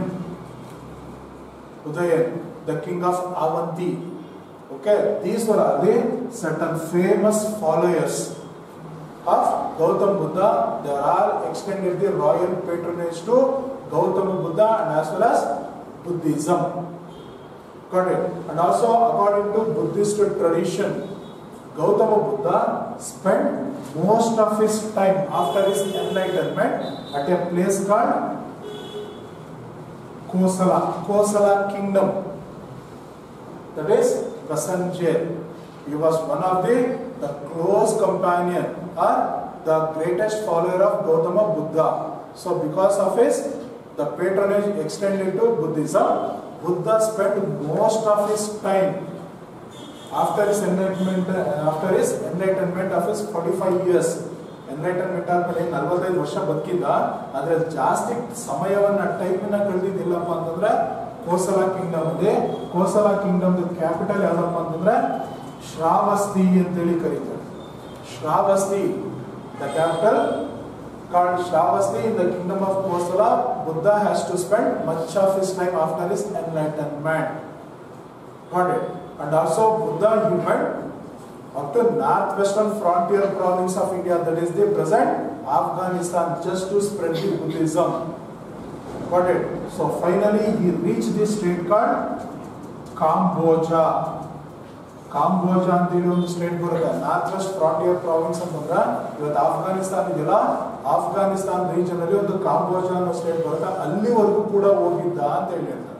ಅಲ್ಲಿವರೆಗೂ ಹೋಗಿ ಎಲ್ಲ ಕಡೆ ಬುದ್ಧಿಸಮ್ ನ ಸ್ಪ್ರೆಡ್ ಮಾಡ್ದ. And also according to Buddhist tradition, Buddha, he didn't visited a place called Mathura ಅಂತ ಹೇಳಿ. ಬುದ್ಧ ಮಥುರಾಗೆ ಹೋಗ್ಲಿಲ್ಲ. ಮಥುರಾ ಸಿಟಿ ಅಂದ್ರೆ ಮೇಜರ್ ಸಿಟೀಸ್ ಏನಿದೆಯೋ, ಮೇಜರ್ ಸಿಟೀಸ್ ನ ಬಿಟ್ಟು ಎಲ್ಲ ಕಡೆ ವಿಸಿಟ್ ಮಾಡಿದ್ದ. ಆದ್ರೆ ಒಂದು ಸಿಟಿನ ಬಿಟ್ಟು ಯಾವ್ದಪ್ಪ ಅಂತಂದ್ರೆ ಮಥುರಾ ಸಿಟಿಗೆ ಹೋಗಿರ್ಲಿಲ್ಲ ಅಂತ ಹೇಳಿ. ಅರ್ಥ ಆಯ್ತಲ್ಲ? So finally he started to preach his principle by using the spoken language, Pali and as well as the Prakrit, and also by getting the assistance, support and as well as the patronage from those powerful rulers of India. He made the Buddhism very popular. And also he established the large number of that is Buddhist associations, that is called Sangha. Just like Jain association, he also established the the Buddhist religious association for the spread of Buddhism, they were called it as the Sangha. And also in Buddhism, the Buddhists started to give more importance to only three things: Buddha, Buddhism, and then Sangha. That's why they used to chanting one mantra that is called Buddham Sharanam Gacchami, Dharmam Sharanam Gacchami, and then Sangham Sharanam Gacchami. ಇದೊಂದು ಮಂತ್ರನ ಹೇಳ್ತಿರ್ತಾರೆ ಯಾವಾಗಲೂ ಬುದ್ಧಿಸ್ಟ್ಗಳು. ಅದರ ಅರ್ಥ ಏನಪ್ಪಾ ಅಂತಂದ್ರೆ Buddha, Buddhism ಮತ್ತೆ ಸಂಘ ಈ ಮೂರಕ್ಕೂ ಜಾಸ್ತಿ ರೆಸ್ಪೆಕ್ಟ್ ಅನ್ನು ಕೊಡ್ತಾರೆ.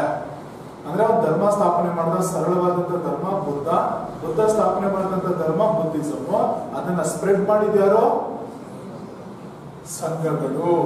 ಹಾಗಾಗಿ they use to respected three: Buddha, Buddhism, and the Buddhist Sanghas. Means the Sanghas played a very important role in spreading the Buddhism. So finally, after made the Buddhism very popular, Gautama Buddha was died at an age of 80. At an age of 80, at a place called Kushinagara. Kushinagara in the year 487 BC at an age of 80 years. This Kushinagara, now it is in Uttar Pradesh.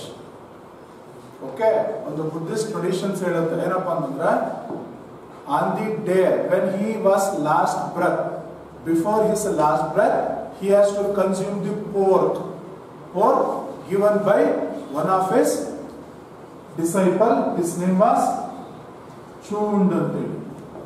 ಒಬ್ಬ ಚೂಂಡ್ unknown ಮನೆಯಲ್ಲಿ ಉಳ್ಕೊಂಡಿದ್ದ ಗೌತಮ ಬುದ್ಧ.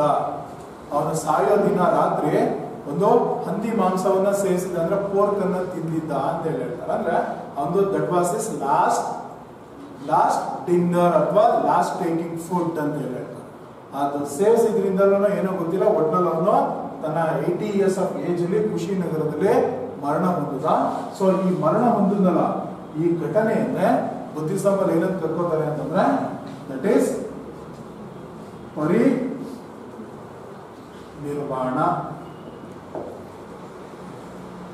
ಪರಿನಿರ್ವಾಣ means Gautam Buddha attained the parinirvana at an age of 80 at a place called Kushinagara. Now it is in Uttar Pradesh. So that is the very simple the life of Gautama. ಇಲ್ಲಿ ಒಂದು coincidence ಆಗುತ್ತೆ Buddhist life ಅಲ್ಲಿ. ಏನಪ್ಪ ಅಂತಂದ್ರೆ the birth of Buddha, enlightenment of Buddha, and then death of Buddha. All three were happening in the same day of Vaishakha Purnima. According to our Hindu Panchanga, Hindu calendar, there is one day called Vaishakha Purnima. Purnima means full moon day ಅಂತ ಹೇಳ್ತೀವಲ್ಲ, ಹುಣ್ಣಿಮೆ ಅಂತ ಹೇಳಿ ಕರ್ಕೋತೀವಲ್ಲ, ಆ ಹುಣ್ಣಿಮೆನೇ 3 ದಿನನೂ ಹುಣ್ಣಿಮೆ ಸಂಭವಿಸಿದಂತೆ. ಏನಂತಂದ್ರೆ the birth of Buddha, his enlightenment day and his parinirvana day. ಅಂದ್ರೆ ಅವನ ಹುಟ್ಟಿದ್ದು, ಅವನಿಗೆ ಜ್ಞಾನೋದಯ ಆಗಿದ್ದು, ಮತ್ತೆ ಅವನ ಮರಣ ಹೊಂದಿದ್ದು ಹುಣ್ಣಿಮೆ ದಿನ. ಆ ಹುಣ್ಣಿಮೆನ ನಮ್ಮ ಹಿಂದೂ ಕ್ಯಾಲೆಂಡರ್ ಅಲ್ಲಿ ವೈಶಾಖ ಪೂರ್ಣಿಮೆ ಅಂತೇಳಿ ಕರೀತಾರೆ. So that's why the same Vaishakha Purnima is used to celebrate it as Buddha Purnima.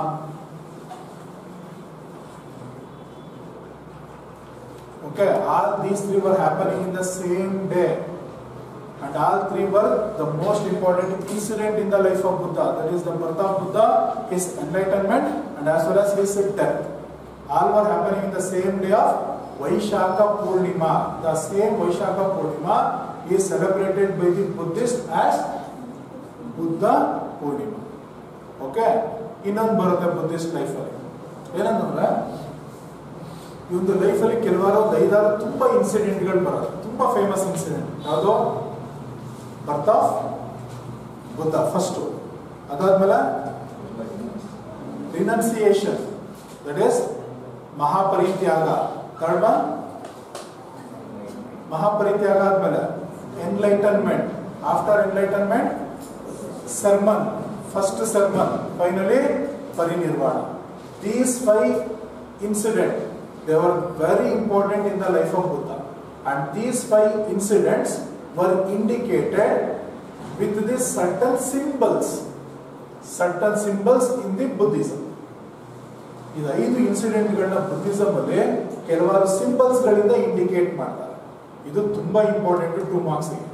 ಯಾವುದೇ ಇದರಲ್ಲಿ ಯಾವುದೋ ಕಾಂಪಿಟೇಟಿವ್ ಎಕ್ಸಾಮ್ಗಳಲ್ಲಿ ನೋಡಿದ್ರೆ ಡೈರೆಕ್ಟ್ ಕ್ವಶನ್ಸ್ ಗಳು ಯಾವುದು ಇರಲ್ಲ. ನಾನು ಹೇಳಿದ್ದೆ ಜೈನಿಸಮ್ ಅಲ್ಲಿ 24 ತೀರ್ಥಂಕರಾಸ್ಗೆ ಕೆಲವಾರು ಅನಿಮಲ್ಸ್ ಇಂದ ಇಂಡಿಕೇಟ್ ಮಾಡ್ತಾರೆ, ಮತ್ತೆ ಕೆಲವು ಟ್ರೀಸ್ ಇಂದ ಇಂಡಿಕೇಟ್ ಮಾಡ್ತಾರೆ, ಯಕ್ಷ ಯಕ್ಷಿಣಿ ಗಾಡ್ಸ್ ಮತ್ತೆ ಗಾಡೆಸಸ್ ಇಂದ ಇಂಡಿಕೇಟ್ ಮಾಡ್ತಾರೆ ಅಂತ ಹೇಳಿ ಒಂದು ಲಿಸ್ಟ್ ಕೂಡ ಕೊಟ್ಟಿದೆ 4 ಜನರು ಬರ್ಕೊಂಡಿದ್ದೀರಲ್ವಾ.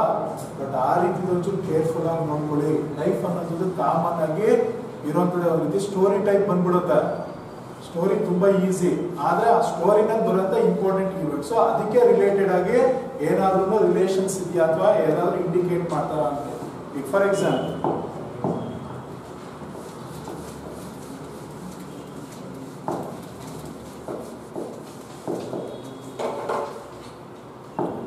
ಒಂದು the birth of Buddha. Next ಅದು ಬರ್ತ್ ಆದ್ಮೇಲೆ ಗ್ರೇಟ್ ರಿನನ್ಸಿಯೇಷನ್ ಅಂದ್ರೆ ಮಹಾಪರಿತ್ಯಾಗ ಅಂತ ಹೇಳಿ ಕರ್ಕೊಂಡ್ವಲ್ಲ, ಅದು ಮಹಾಪರಿತ್ಯಾಗ, ನಿಷ್ಕ್ರಮಣ, great renunciation or great going forth ಅಂತ ಏನ್ ಕರ್ಕೋತೀವೋ ಅದು. Next ಅದಾದ್ಮೇಲಿಂದ enlightenment.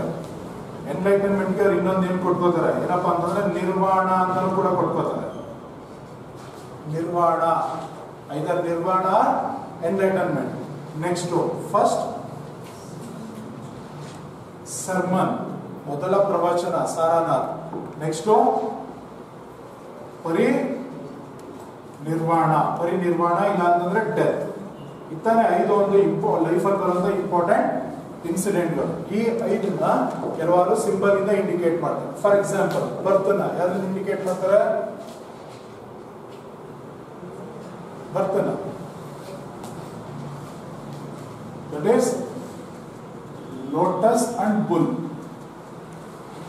In Buddhism, the birth of Buddha, the incident of the birth of Buddha was indicated through the symbols called lotus and bull. ಇಲ್ಲ ಕೆಲವು ಟೈಮಲ್ಲಿ ಲೋಟಸ್ ಅಂತ ನಾರು ಕೊಡ್ತಾರೆ, ಇಲ್ಲ ಅಂತಂದ್ರೆ ಕೆಲವು ಟೈಮಲ್ಲಿ ಬುಲ್ ಅಂತ ನಾರು ಕೊಡ್ತಾರೆ.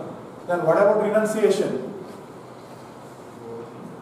ಮಹಾಪರಿತ್ಯಾಗ indicated through the symbol called horse. ಕುದುರೆಯನ್ನು ಇಂಡಿಕೇಟ್ ಮಾಡ್ತಾರೆ. Then what about enlightenment or nirvana? That is banyan tree. People tree ಅಂತ ಕೊಡಲ್ಲ, ಏನಂತ ಹೇಳ್ತಾರೆ? banyan tree. ಅವ್ರು ಕೊಡೋ ಸಿಂಬಲ್ ಅದು banyan tree ಕೊಡ್ತಾರೆ, people tree ಕೊಡಲ್ಲ. Then what about first sermon? ಇದನ್ನ ಯಾವ್ದ್ರಿಂದ ಇಂಡಿಕೇಟ್ ಮಾಡ್ತಾರೆ?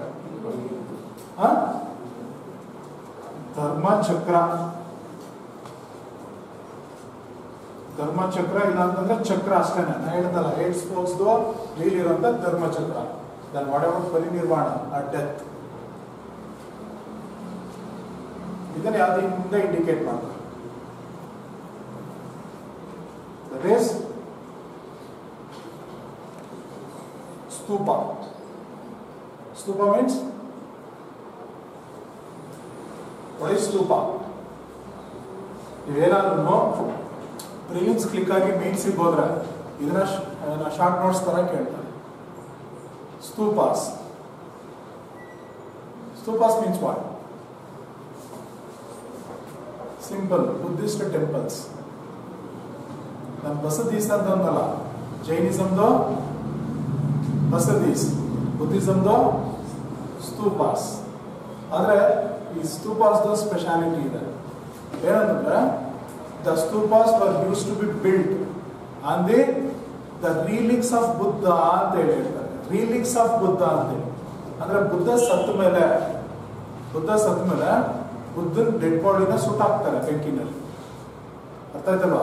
ಸುಟ್ಟಾಕಕ್ಕೂ ಮುಂಚೆನೆ ಒಂದು ಬಾಡಿದು ಕೆಲವು ಪಾರ್ಟ್ಸ್ ಅನ್ನ ಪ್ರೊಟೆಕ್ಟ್ ಮಾಡಿ ಇಟ್ಟಿದ್ದಾರೆ. ಎಸ್ಪೆಷಲಿ ಕೆಲವು ಹಲ್ಲುಗಳು ಮತ್ತೆ ಸ್ವಲ್ಪ ಕೂದಲು, ಜೊತೆಗೆ ಆ ಬಾಡಿನ ಸುಟ್ಟ ಮೇಲೆ ಬರುತ್ತಲ್ಲ ಆಶಸ್, ಬೂದಿ, ಅದನ್ನ ಒಂದು ಸಣ್ಣ ಪಾಟ್ ಅಲ್ಲಿ ತುಂಬಿಟ್ಟಿದ್ದಾರೆ. ಅಂತಂದ್ರೆ ಬುದ್ಧಿಸ್ಟ್ಗೆ ಅದೇನೋ ಒಂದು ರೀತಿ ಸೀಕ್ರೆಟ್ ಮೆಟೀರಿಯಲ್ ಅಂತೇಳಿ.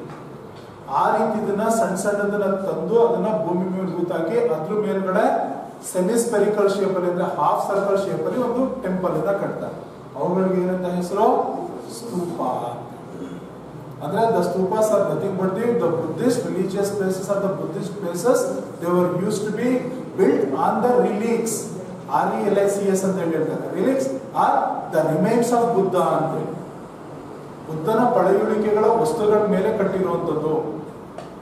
ಅರ್ಥ ಆಯ್ತಲ್ಲ? ಈ ರೀತಿದು ತುಂಬಾ ಟೆಕ್ನಿಕಲ್ ವರ್ಡ್ಸ್ ಬರುತ್ತೆ, ಸುಮ್ಮನೆ ತಿಳ್ಕೊಂಡಿರಿ. Stupas are nothing but the Buddhist religious places and the Buddhist temples. They are used to be built on the semi-spherical in shape or the half circle in shape. So ಇದನ್ನ ಈ ರೀತಿ ಒಂದು questions ಕೇಳ್ತಾರೆ, ತುಂಬಾ important ಆಗಿರೋದು. ಅರ್ಥ ಆಯ್ತಲ್ವಾ? The birth of Buddha is indicated through lotus and the bull or the what we call Mahabhinishkramana, great renunciation, has then enlightenment, banyan tree, enlightenment or nirvana. Nirvana ಅಂತಂದ್ರೆ don't get confusion. In Jainism, nirvana means death, last breath, death. Mahavira attain nirvana ಅಂತ ಹೇಳ್ತಾರೆ. Jainism ನಿರ್ವಾಣ ಅಂದ್ರೆ ಮರಣ ಅಂತ ಹೇಳಿ. ಆದ್ರೆ ಇಲ್ಲಿ Buddhism ಅಲ್ಲಿ ನಿರ್ವಾಣ ಮೀನ್ಸ್ ಎನ್ಲೈಟನ್ಮೆಂಟ್. ಎರಡಕ್ಕೂ ಕನ್ಫ್ಯೂಷನ್ ಬೇಡ. ಅದೇ ಡೆತ್ ಅನ್ನ ಬುದ್ಧಿಸಮ್ ಅಲ್ಲಿ ಏನ್ ಕರ್ಕೋತಾರೆ? ಪರಿನಿರ್ವಾಣ ಅಂತೇಳಿ ಕರ್ಕೋತಾರೆ. ಅರ್ಥ ಆಯ್ತಲ್ಲ? ಬುದ್ಧಿಸಮ್ ಅಲ್ಲಿ ಡೆತ್ ಅನ್ನ ಪರಿನಿರ್ವಾಣ, ನಿರ್ವಾಣನ ಎನ್ಲೈಟನ್ಮೆಂಟ್. ನೆಕ್ಸ್ಟ್ ಫಸ್ಟ್ ಸರ್ಮನ್ ಧರ್ಮ ಚಕ್ರ. ಓಕೆನಾ? ನೆಕ್ಸ್ಟ್ ನಾನು ಅದನ್ನೇ ಹೇಳಿದ್ದೆ. ಅರ್ಥ ಆಯ್ತಲ್ವಾ? ಅವರು ಸಿಂಬಲ್ ಅನ್ನ ಬ್ಯಾನಿಯನ್ ಟ್ರೀ ಅಂತ ಹೇಳಿ ಕೊಟ್ಕೋತಾರೆ. ಆದ್ರೆ ಅವ್ರಿಗೆ ಎನ್ಲೈಟನ್ಮೆಂಟ್ ಆದಂಥದ್ದು ಎಲ್ಲಪ್ಪ ಅಂತಂದ್ರೆ ಅಂಡರ್ ದಿ ಪೀಪಲ್. ಅದನ್ನ ಸ್ಟಾರ್ಟಿಂಗ್ ಅವಾಗಲೇ ಹೇಳಿದೆ, ಕನ್ಫ್ಯೂಷನ್ ಬೇಡ. ಬ್ಯಾನಿಯನ್ಗೂ ಪೀಪಲ್ ಅಂತೇಳಿ ಯಾವಾಗಲೂ ಆಲದ ಮರದ ಕೆಳಗಡೆ ಅಂತ ಹೇಳಿ ಹೇಳಲ್ಲ. ಯಾವ ಮರದ ಕೆಳಗಡೆ? ರಳಿ ಮರದ ಕೆಳಗಡೆನೆ ಅಂತ ಹೇಳಿ ಹೇಳಿ. ಆದ್ರೆ ಅವ್ರ ಸಿಂಬಲ್ ಬ್ಯಾನಿಯನ್ ಟ್ರೀ ಗೊತ್ತು. ಬೇರೆ ಏನೋ ಒಂದು ರೀಸನ್ ಇರ್ಬೋದು. ಅರ್ಥ ಆಯ್ತಲ್ವಾ?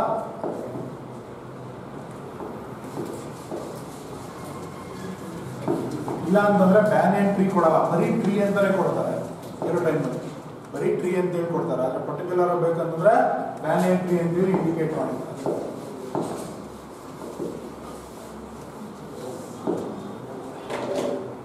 ಸೊ ನೆಕ್ಸ್ಟ್ ಟೀಚಿಂಗ್ಸ್ ಹೋಗೋಣ. Teachings of Buddhism.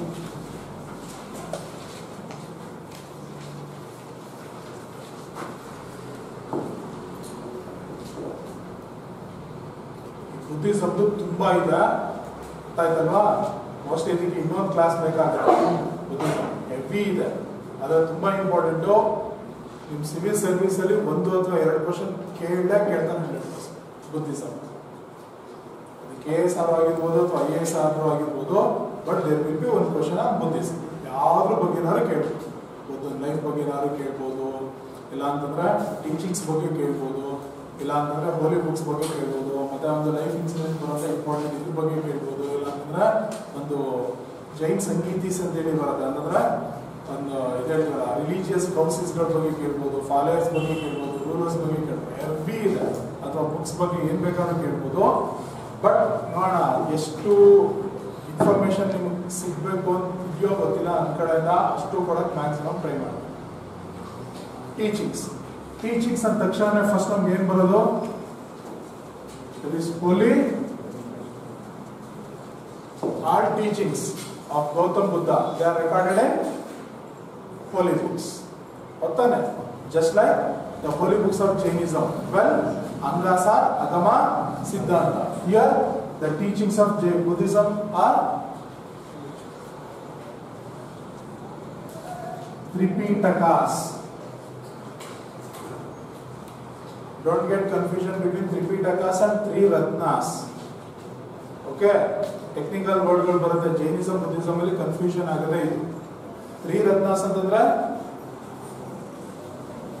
3 principles start by Mahavira and Parshvanatha. Right faith, right knowledge, right conduct ಅನ್ನಲ್ಲ ಅದು. ಇಲ್ಲಿ ಬುದ್ಧಿಸಮ್ದು ಹೋಲಿ ಬುಕ್ಸ್. ಬುದ್ಧಿಸಮ್ದು ಹೋಲಿ ಬುಕ್ಸ್ ಯಾವುದು? Tripitakas. And these Tripitakas, they are written in Pali language, where Jain books are written in Prakrit. Here Buddhist holy books written in Pali language, local language, Pali language. These Tripitakas, they are also considered as the 3 baskets by the Buddhist. ಅದನ್ನ 3 baskets ಅಂತ ಹೇಳಿ ಕೂಡ ಕರ್ಕೋತಾರೆ. 3 ಬುಟ್ಟಿಗಳು. ಈಗ ಈಗ ಹೂವಿನ ಬುಟ್ಟಿ ಹಣ್ಣಿನ ಬುಟ್ಟಿ ಅಂತ ಹೇಳಿ ಹೇಳ್ತೀವಲ್ಲ ಅದನ್ನ ಅವರು ಒಂದು ರೀತಿ ಗೌರವಯುತವಾಗಿ ಬ್ಯಾಸ್ಕೆಟ್ಸ್ ಅಂತ ಹೇಳಿ ಕರ್ತಾರೆ. ಆ 3 ತ್ರಿಪೀಠಕಾಸ್ ಯಾವ್ದಪ್ಪ ಅಂದ್ರೆ ಫಸ್ಟ್ ಒನ್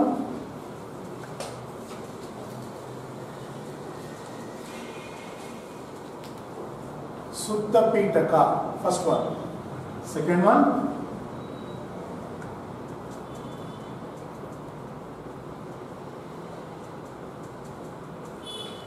ವಿನಯ ಪೀಠಕ.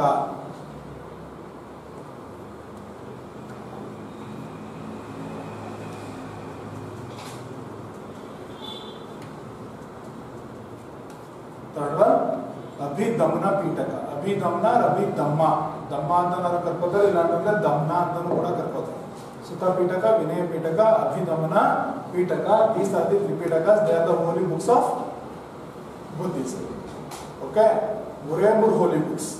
3 ಅಂತ ಅನ್ಕೊಳ್ಳೋಕೆ ಹೋಗ್ರೆ ಒಂದೊಂದ್ರಲ್ಲೂ 106 ಡಿವಿಷನ್ಸ್ ಗಳಿವೆ. ಓಕೆನಾ? ಅದರಲ್ಲಿ ಫಸ್ಟ್ ಒನ್ ಇದೆಯಲ್ಲ ಸುತ್ತ ಪೀಠಕ.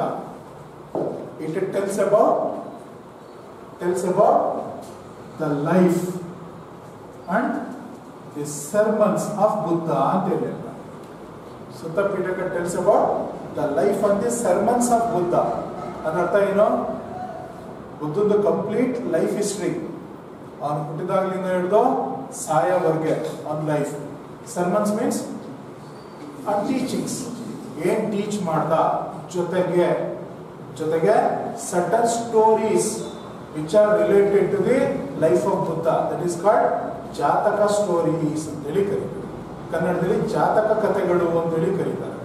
ಅಂದ್ರೆ ಬುದ್ಧನ ಲೈಫ್ ಅಲ್ಲಿ ಕೆಲವಾರು ಸ್ಟೋರಿಗಳು ಬರುತ್ತೆ, ಕಥೆಗಳು ಬರುತ್ತೆ. ಈಗ ಉದಾಹರಣೆಗೆ ಅಂಗುಲಿಮಾಲ ಅಂತ ಹೇಳಿ ಕೇಳಿದ್ದಾರೆ. One of the very ferocious dacoit or demon. He was converted as his follower by Gautam Buddha. ಅವನಿಗೆ ಸೇರಿದಂತ ಕಥೆನ, ದಟ್ ಈಸ್ ಜಾತಕ story. Then Amrapali, a lady, she was a prostitute, that is Ganika Stri. She was also converted and she was made as his follower, that is Jataka story. ಅರ್ಥ ಆಯ್ತಲ್ಲ? ಜಾತಕ ಕಥೆಗಳು ಅಂತೇಳಿ Buddhism ಅಲ್ಲಿ ಬರುತ್ತಾ. ಅಂದ್ರೆ ಜಾತಕ ಕಥೆಗಳು ಅಂತಂದ್ರೆ ಬುದ್ಧನ ಲೈಫ್ಗೆ ರಿಲೇಟೆಡ್ ಆಗಿರುವಂತ ಸ್ಟೋರೀಸ್. ಅದೆಲ್ಲ ಇರೋದಿಲ್ಲೇ Sutta Pitaka. The life, the sermons and as well as the stories, that is the Jataka stories. They are all recorded in Sutta Pitaka. Then, what is this? Vinaya Pitaka. Tells about what? Deals about what? Vinaya Pitaka. Vinaya. Vinaya means discipline. Ottane. Discipline. Yadra discipline irbeku. That is Sanghas. Buddhist Sanghas. Okay, Buddhist ಸಂಘ. ನಾನು ಅವಾಗಲೇ ಹೇಳಿದೆ, Buddhism 3 ಮಾತ್ರ ತುಂಬಾ importance. Buddha, Buddhism and ಸಂಘ. ಯಾಕೆ? ಸಂಘ had a great role in Buddhism because they were the main institutions made the Buddhism very popular, and it was only because of the role of Sangha now Buddhism is developed as the world religion. ಅರ್ಥ ಆಯ್ತಾ? ಇಂಡಿಯಾದಲ್ಲಿ ಬೆಳೆದಂಥದ್ದು ಯಾವುದು ಕೂಡ world religion ಆಗಲಿಲ್ಲ accept Buddhism. ಇವತ್ತು Hinduism ಅನ್ನೋದು ಕೆಲವೇ 1-2-3 ಕಂಟ್ರಿನಲ್ಲಿ ಇದೆ ಅಷ್ಟೇ. ಆದರೆ ವಡೆವರ್ ಬುದ್ಧಿಸಮ್ ತುಂಬಾ ಕಂಟ್ರಿನಲ್ಲಿದೆ. ಇವತ್ತು ಬುದ್ಧಿಸಮ್ನ ಇಂಡಿಯನ್ ರಿಲಿಜನ್ ಅಂತೇಳಿ ಯಾರು ಕರೆಯಲ್ಲ, ಅದನ್ನು ಕರೆಯೋದೇನೋ ವರ್ಲ್ಡ್ ರಿಲಿಜನ್ ಅಂತೇಳಿ. ಆ ವರ್ಲ್ಡ್ ರಿಲಿಜನ್ ಆಗಬೇಕಿದ್ರೆ ಕಾರಣ ಯಾವುದು? ಸಂಘಾಸ್. ಅಂದ್ರೆ ಸಂಘದ ಸದಸ್ಯರಿಗೆ ಅಥವಾ ಸಂಘಕ್ಕೆ ಏನೇನ್ ರೂಲ್ಸ್ ಅಂಡ್ ರೆಗ್ಯುಲೇಷನ್ಸ್ ಇರಬೇಕು ಅದೆಲ್ಲ ಎಲ್ಲಿ ಮೆನ್ಷನ್ ಆಗಿದೆ?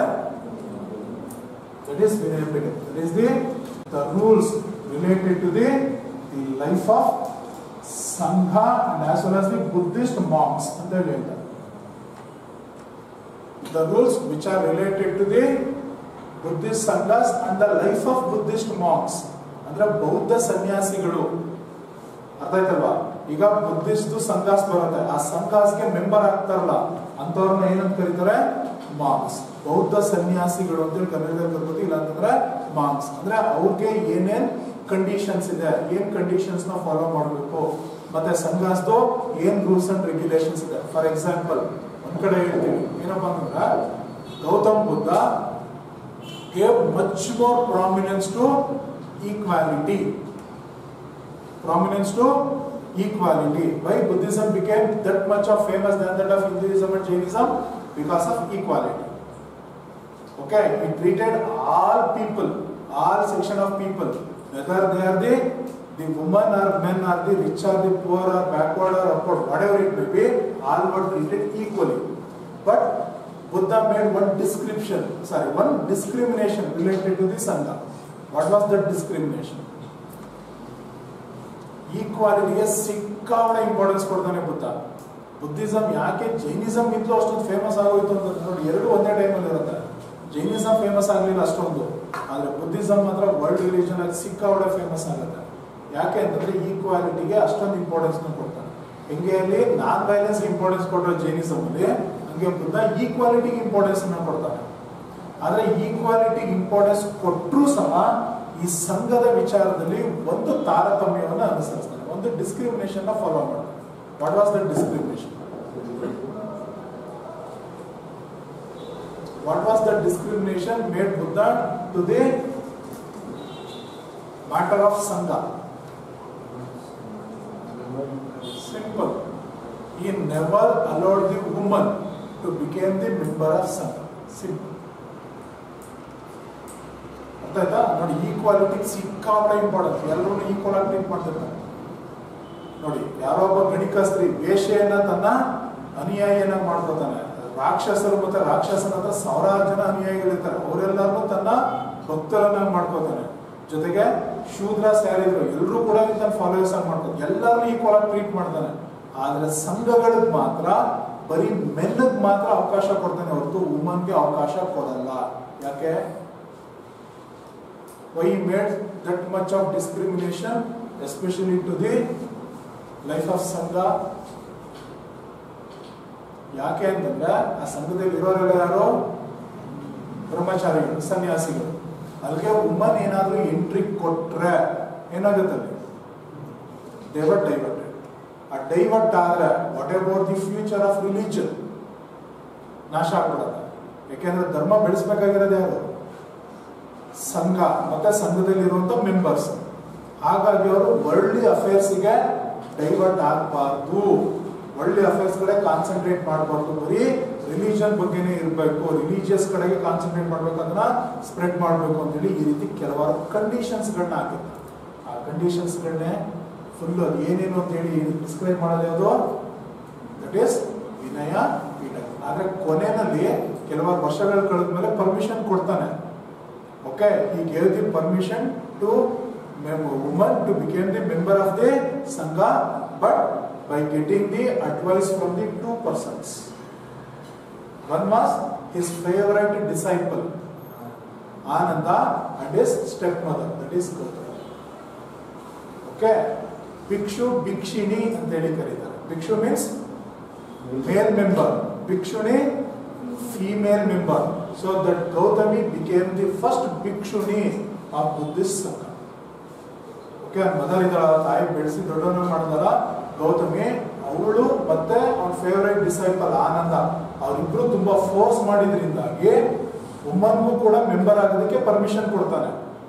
ಆ ವುಮನ್ ಮೆಂಬರ್ ಅನ್ನ ಭಿಕ್ಷುಣಿ ಅಂತ ಹೇಳಿ ಕರೀತಾರೆ. ಆ ರೀತಿ ಫಸ್ಟ್ ಭಿಕ್ಷುಣಿ ಆಗಿದ್ದು ಯಾರಪ್ಪ ಅಂತಂದ್ರೆ ತಾಯಿನೇ. ಯಾರಪ್ಪ ಅಂತಂದ್ರೆ ಪ್ರಜಾಪತಿ ಗೌತಮಿ. ಓಕೆ, ಈ ರೀತಿಯಾದಂತಹ ಕಂಡೀಷನ್ಸ್ ಅನ್ನೆಲ್ಲ ನಾವು ಇಲ್ಲಿ ನೋಡ್ತೀವಿ. Vinaya Pitaka. Okay, third one Abhidhamma Pitaka. That is philosophy.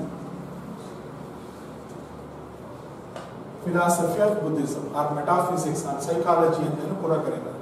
Psychology and metaphysics or the simple philosophy of Buddhism. ಅಂದ್ರೆ ಬೌದ್ಧ ಧರ್ಮದ ಸಿದ್ಧಾಂತ. ಅಂದ್ರೆ ಅದನ್ನ ಹೆಂಗ್ ಫಾಲೋ ಮಾಡಬೇಕು, ಅದರದ್ದು ಧರ್ಮ ಏನು, ಎಲ್ಲಾನು ಕೂಡ ವಿವರಣೆ ಕೊಡೋದು ಈ ಅಭಿದಮನ ಪೀಠಕ. ಸೊ ಈ ರೀತಿಯಲ್ಲಿ ತ್ರಿಪೀಠಕಾಸ್ ಅಂತ ಹೇಳ್ತಾರೆ. Sutta Pitaka, Vinaya Pitaka, as well as Abhidhamma Pitaka. Okay, ಅದ್ರ ಫಸ್ಟ್ ನೋಡ್ ಇದೊಂದು ಡಿವಿಷನ್ಸ್ ಬೇಕಾ ಅಥವಾ ಸಿಂಪಲ್ ಆಗಿ ಹೇಳ ಅಥವಾ ಫುಲ್ ಡಿವಿಷನ್ಸ್ ಬೇಕಾ? ಇದರಲ್ಲಿ ಏನೇನು ಡಿವಿಷನ್ಸ್ ಇದೆ?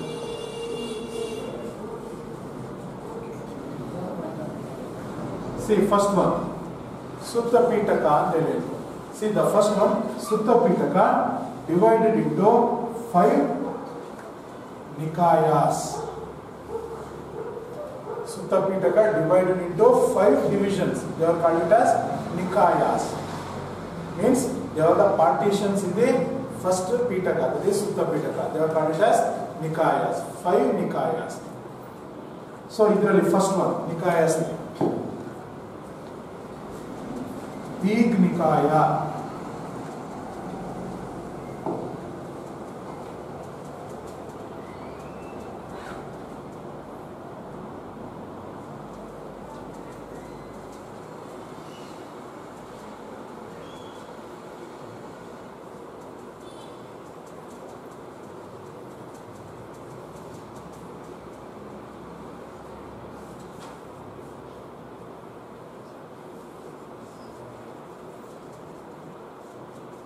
These are the 5 divisions of Sutta Pitaka. 5 Nikayas. Dig Nikaya, Majjhima Nikaya, Samyukta Nikaya, Anguttara Nikaya, Khuddaka Nikaya ಅಂತ ಹೇಳಿ ಕರೀತಾರೆ.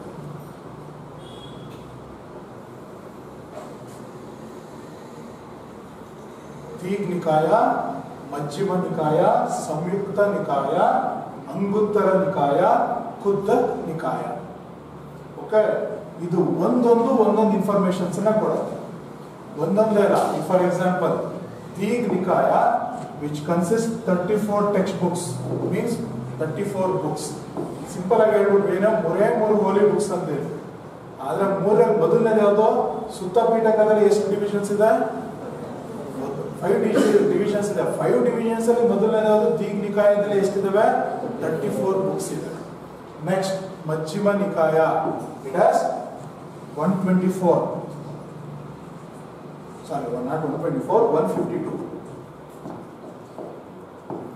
152. Then Samyukta, it has 56. Then Anguttara, 2300. Then Khuddaka, 50.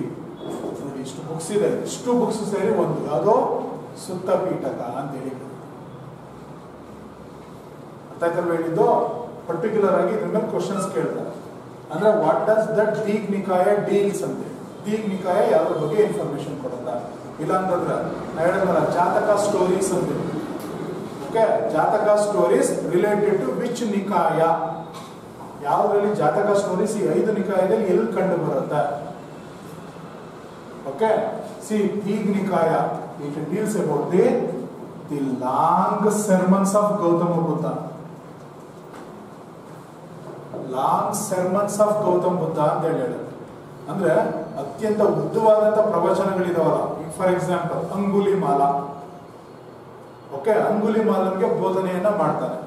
ಹೆಂಗೆ ಅಂತಂದ್ರೆ, for almost 24 hours continuously he was sit in front of Angulimala and started to preach the principle and completely diverted his mind and compromised him, and finally he was made him as his follower. That is called long sermon. ಅಂದ್ರೆ continuous ಆಗಿ ಸತತವಾಗಿ 24 ಗಂಟೆ time ಮುಂದ್ಗಡೆ ಕೂತ್ಕೊಂಡು ಪ್ರವಚನ ಕೊಟ್ಟನಲ್ಲ, ಅದೇನಾಗಿರುತ್ತದೋ ತುಂಬಾ ದೀರ್ಘವಾದಂತ ಪ್ರವಚನ ಆಗಿರುತ್ತೆ. ಇಂಥದನ್ನ ಹೇಳೋದು Dig Nikaya. Okay, next Majjhima Nikaya. It deals about the medium type of sermons. ಅಂದ್ರೆ ಈ ಕಡೆ ಲಾಂಗು ಇರಲ್ಲ, ಶಾರ್ಟ್ ಇರಲ್ಲ, ಒಂದು ಮೀಡಿಯಂ ಇರುತ್ತಲ್ಲ, ಆ ತರದ. Samyukta Nikaya. Samyukta Nikaya, it deals about the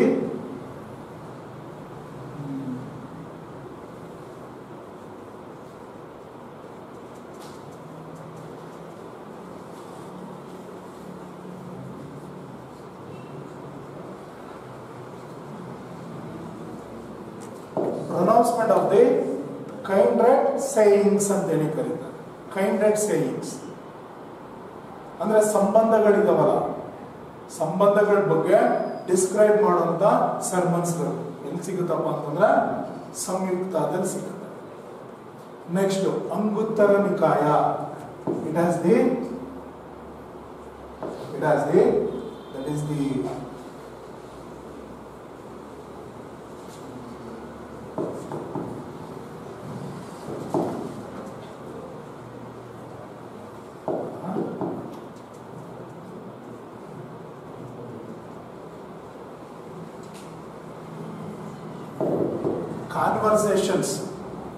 conversations between the Gautama Buddha and his main disciples. Okay, Gautama ಬುದ್ಧನಿಗೆ ಮತ್ತೆ ಅವ್ರಿಗೆ ತುಂಬಾ ಪರಮಾಪ್ತ ಶಿಷ್ಯರು ಯಾರಿರ್ತಾರೋ ಅವ್ರ ನಡುವೆ ಕಾನ್ವರ್ಸೇಷನ್ಗಳಿದಾವಲ್ಲ, ಅದನ್ನ ಡಿಸ್ಕ್ರೈಬ್ ಮಾಡೋದು ಯಾರಪ್ಪ ಅಂತಂದ್ರೆ ಅಂಗುತ್ತರ ನಿಕಾಯ. Then what about Kudak? That is Jataka stories.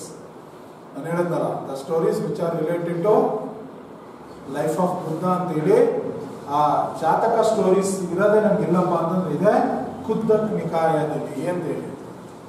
ಅರ್ಥ ಆಯ್ತಲ್ವಾ? ಸೊ ತ್ರಿಪಿಟಕಸ್ ಅಲ್ಲಿ 3, ಅದ್ರಲ್ಲಿ ಫಸ್ಟ್ ಒನ್ ಸುತ್ತಪೀಠಕ. ಸುತ್ತಪೀಠಕದಲ್ಲಿ 5 ನಿಕಾಯಸ್, 5 ಡಿವಿಷನ್ಸ್: ದೀಗ್ ನಿಕಾಯ, ಮಧ್ಯಮ ನಿಕಾಯ, ಸಂಯುಕ್ತ ನಿಕಾಯ, ಅಂಗುತ್ತರ ನಿಕಾಯ, ದೆನ್ ಕುದ್ದಕ್ ನಿಕಾಯ. ಒಂದೊಂದ್ರ ಬಗ್ಗೆ ಡಿಸ್ಕ್ರೈಬ್ ಮಾಡ್ತಾ ಹೋಗ್ಬೋದು. Next second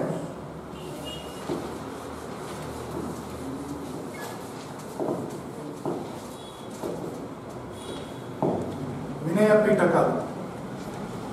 Again, Vinaya Pitaka divided into 3 divisions. 3 divisions.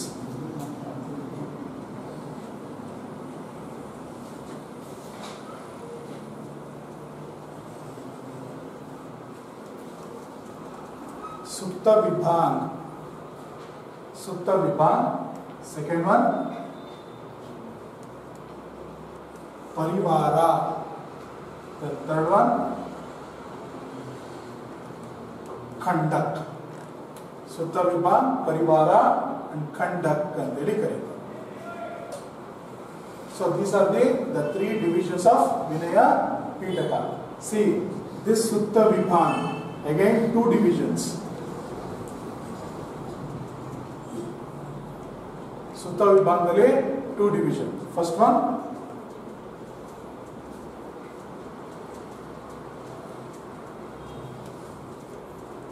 Bhikkhu Vibhang.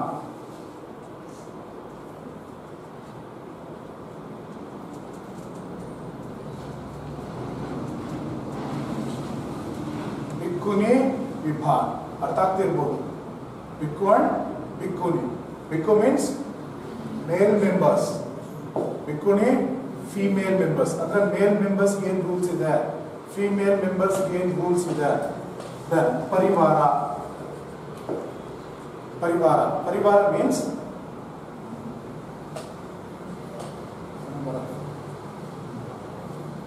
that is the dialogues described in the prose version ಅಂತೇಳಿ ಕರೀತಾರೆ. prose version ಅಲ್ಲಿ ಅಂದ್ರೆ ಏನೇನು ರೂಲ್ಸ್ ಅಂಡ್ ರೆಗ್ಯುಲೇಷನ್ಸ್ ಇದೆ ಅನ್ನೋದನ್ನ ಪ್ರೋಸ್ ವರ್ಷನ್ ಅಲ್ಲಿ ಡಿಸ್ಕ್ರೈಬ್ ಮಾಡಿರೋದು ಯಾರಿರಪ್ಪ ಅಂತಂದ್ರೆ ಪರಿವಾರದಲ್ಲಿ ಅಂತೇಳಿ ಕರ್ಬೋದು. ಹಾಗೆ ಖಂಡಕ್ ಅಲ್ಲಿ again 2 divisions. First one Mahavagga, second one Cullavagga ಅಂತ ಹೇಳ್ತಾರೆ. Mahavagga and ಚೆಲ್ಲುವಗ್ಗ.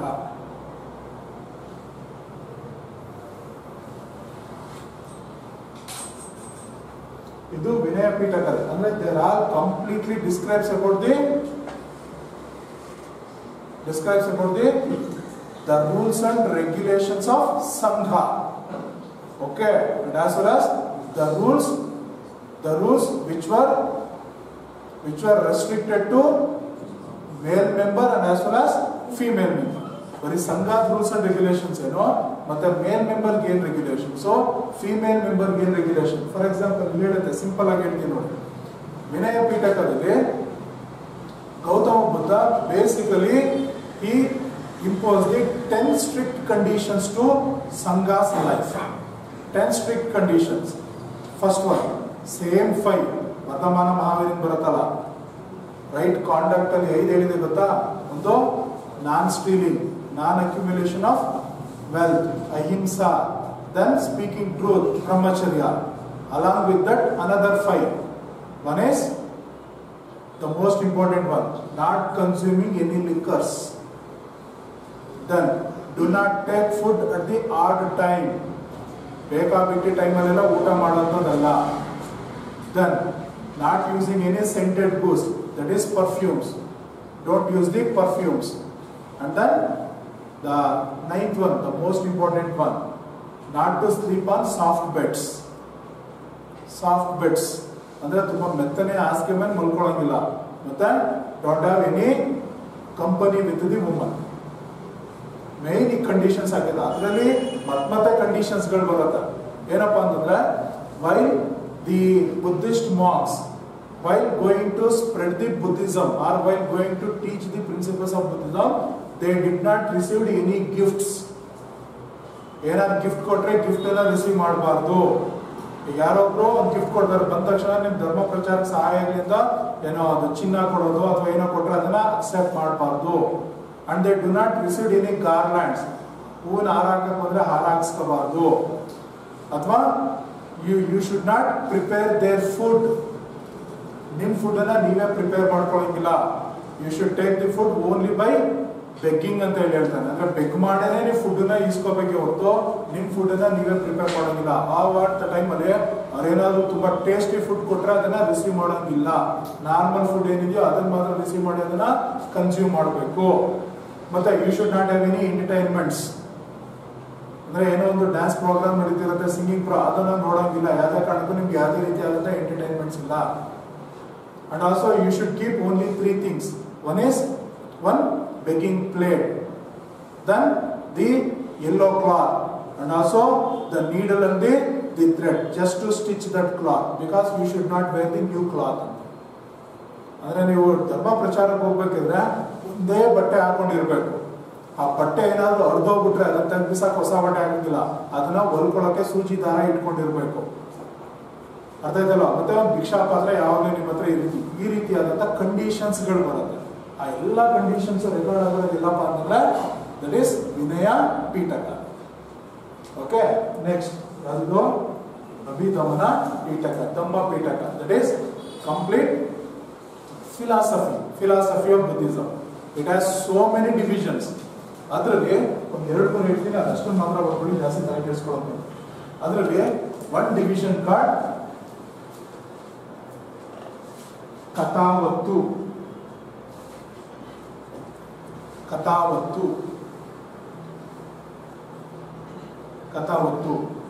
Then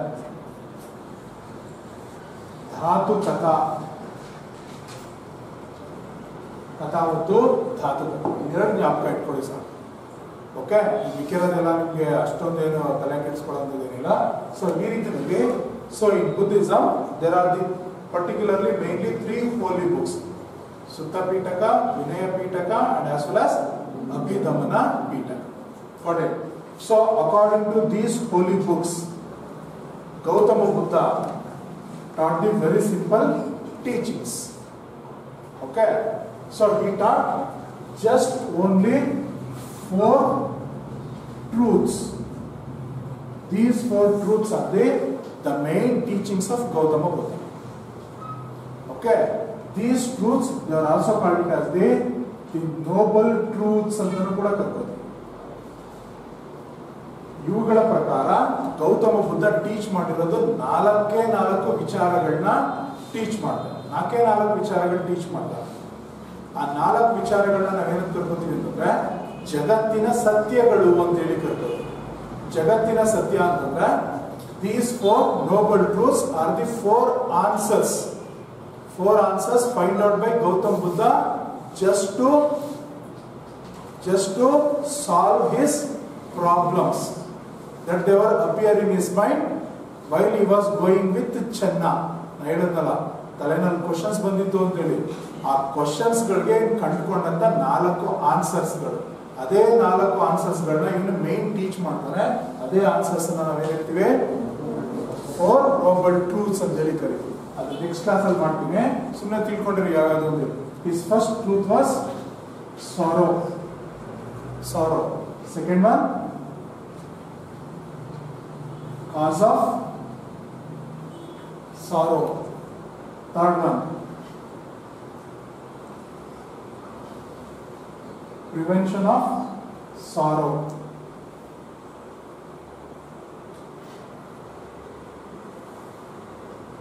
path of prevention of sorrow.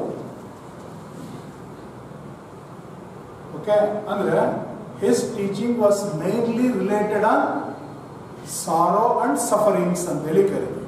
ಬರೀ ಮಾನವನ ಜೀವನದ ದುಃಖದ ಮೇಲೆನೆ ಕಾನ್ಸಂಟ್ರೇಟ್ ಮಾಡಿದ್ದಾನೆ, ಅದ್ರ ಮೇಲೆನೆ 4 ಟೀಚಿಂಗ್ ಮಾಡಿದ್ದಾನೆ. ಸಾರೋ ಅಂದ್ರೆ ಏನು, ಕಾಸ್ ಆಫ್ ಸಾರೋ ಅಂದ್ರೆ ಏನು, prevention, how to prevent the sorrow, then what are the important roots to prevent the sorrow ಅನ್ನೋದನ್ನ ನೆಕ್ಸ್ಟ್ ಕ್ಲಾಸ್ ಅಲ್ಲಿ ಮಾಡ್ತೀನಿ. ಸದ್ಯಕ್ಕೆ ಇಲ್ಲಿ ನಿಲ್ಲಿಸ್ತೀನಿ.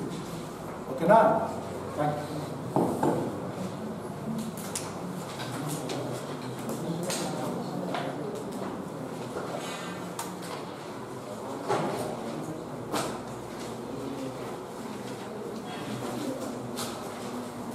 ಜೈನಿಸಮ್ ಮತ್ತೆ ಬುದ್ಧಿಸಮ್ ಒಂಚೂರು ಎಷ್ಟು ಮ್ಯಾಕ್ಸಿಮಮ್ ನೋಡ್ಕೊಳಕ್ ಸಾಧ್ಯ ಆಗುತ್ತೋ ಅಷ್ಟು ನೋಡಿ.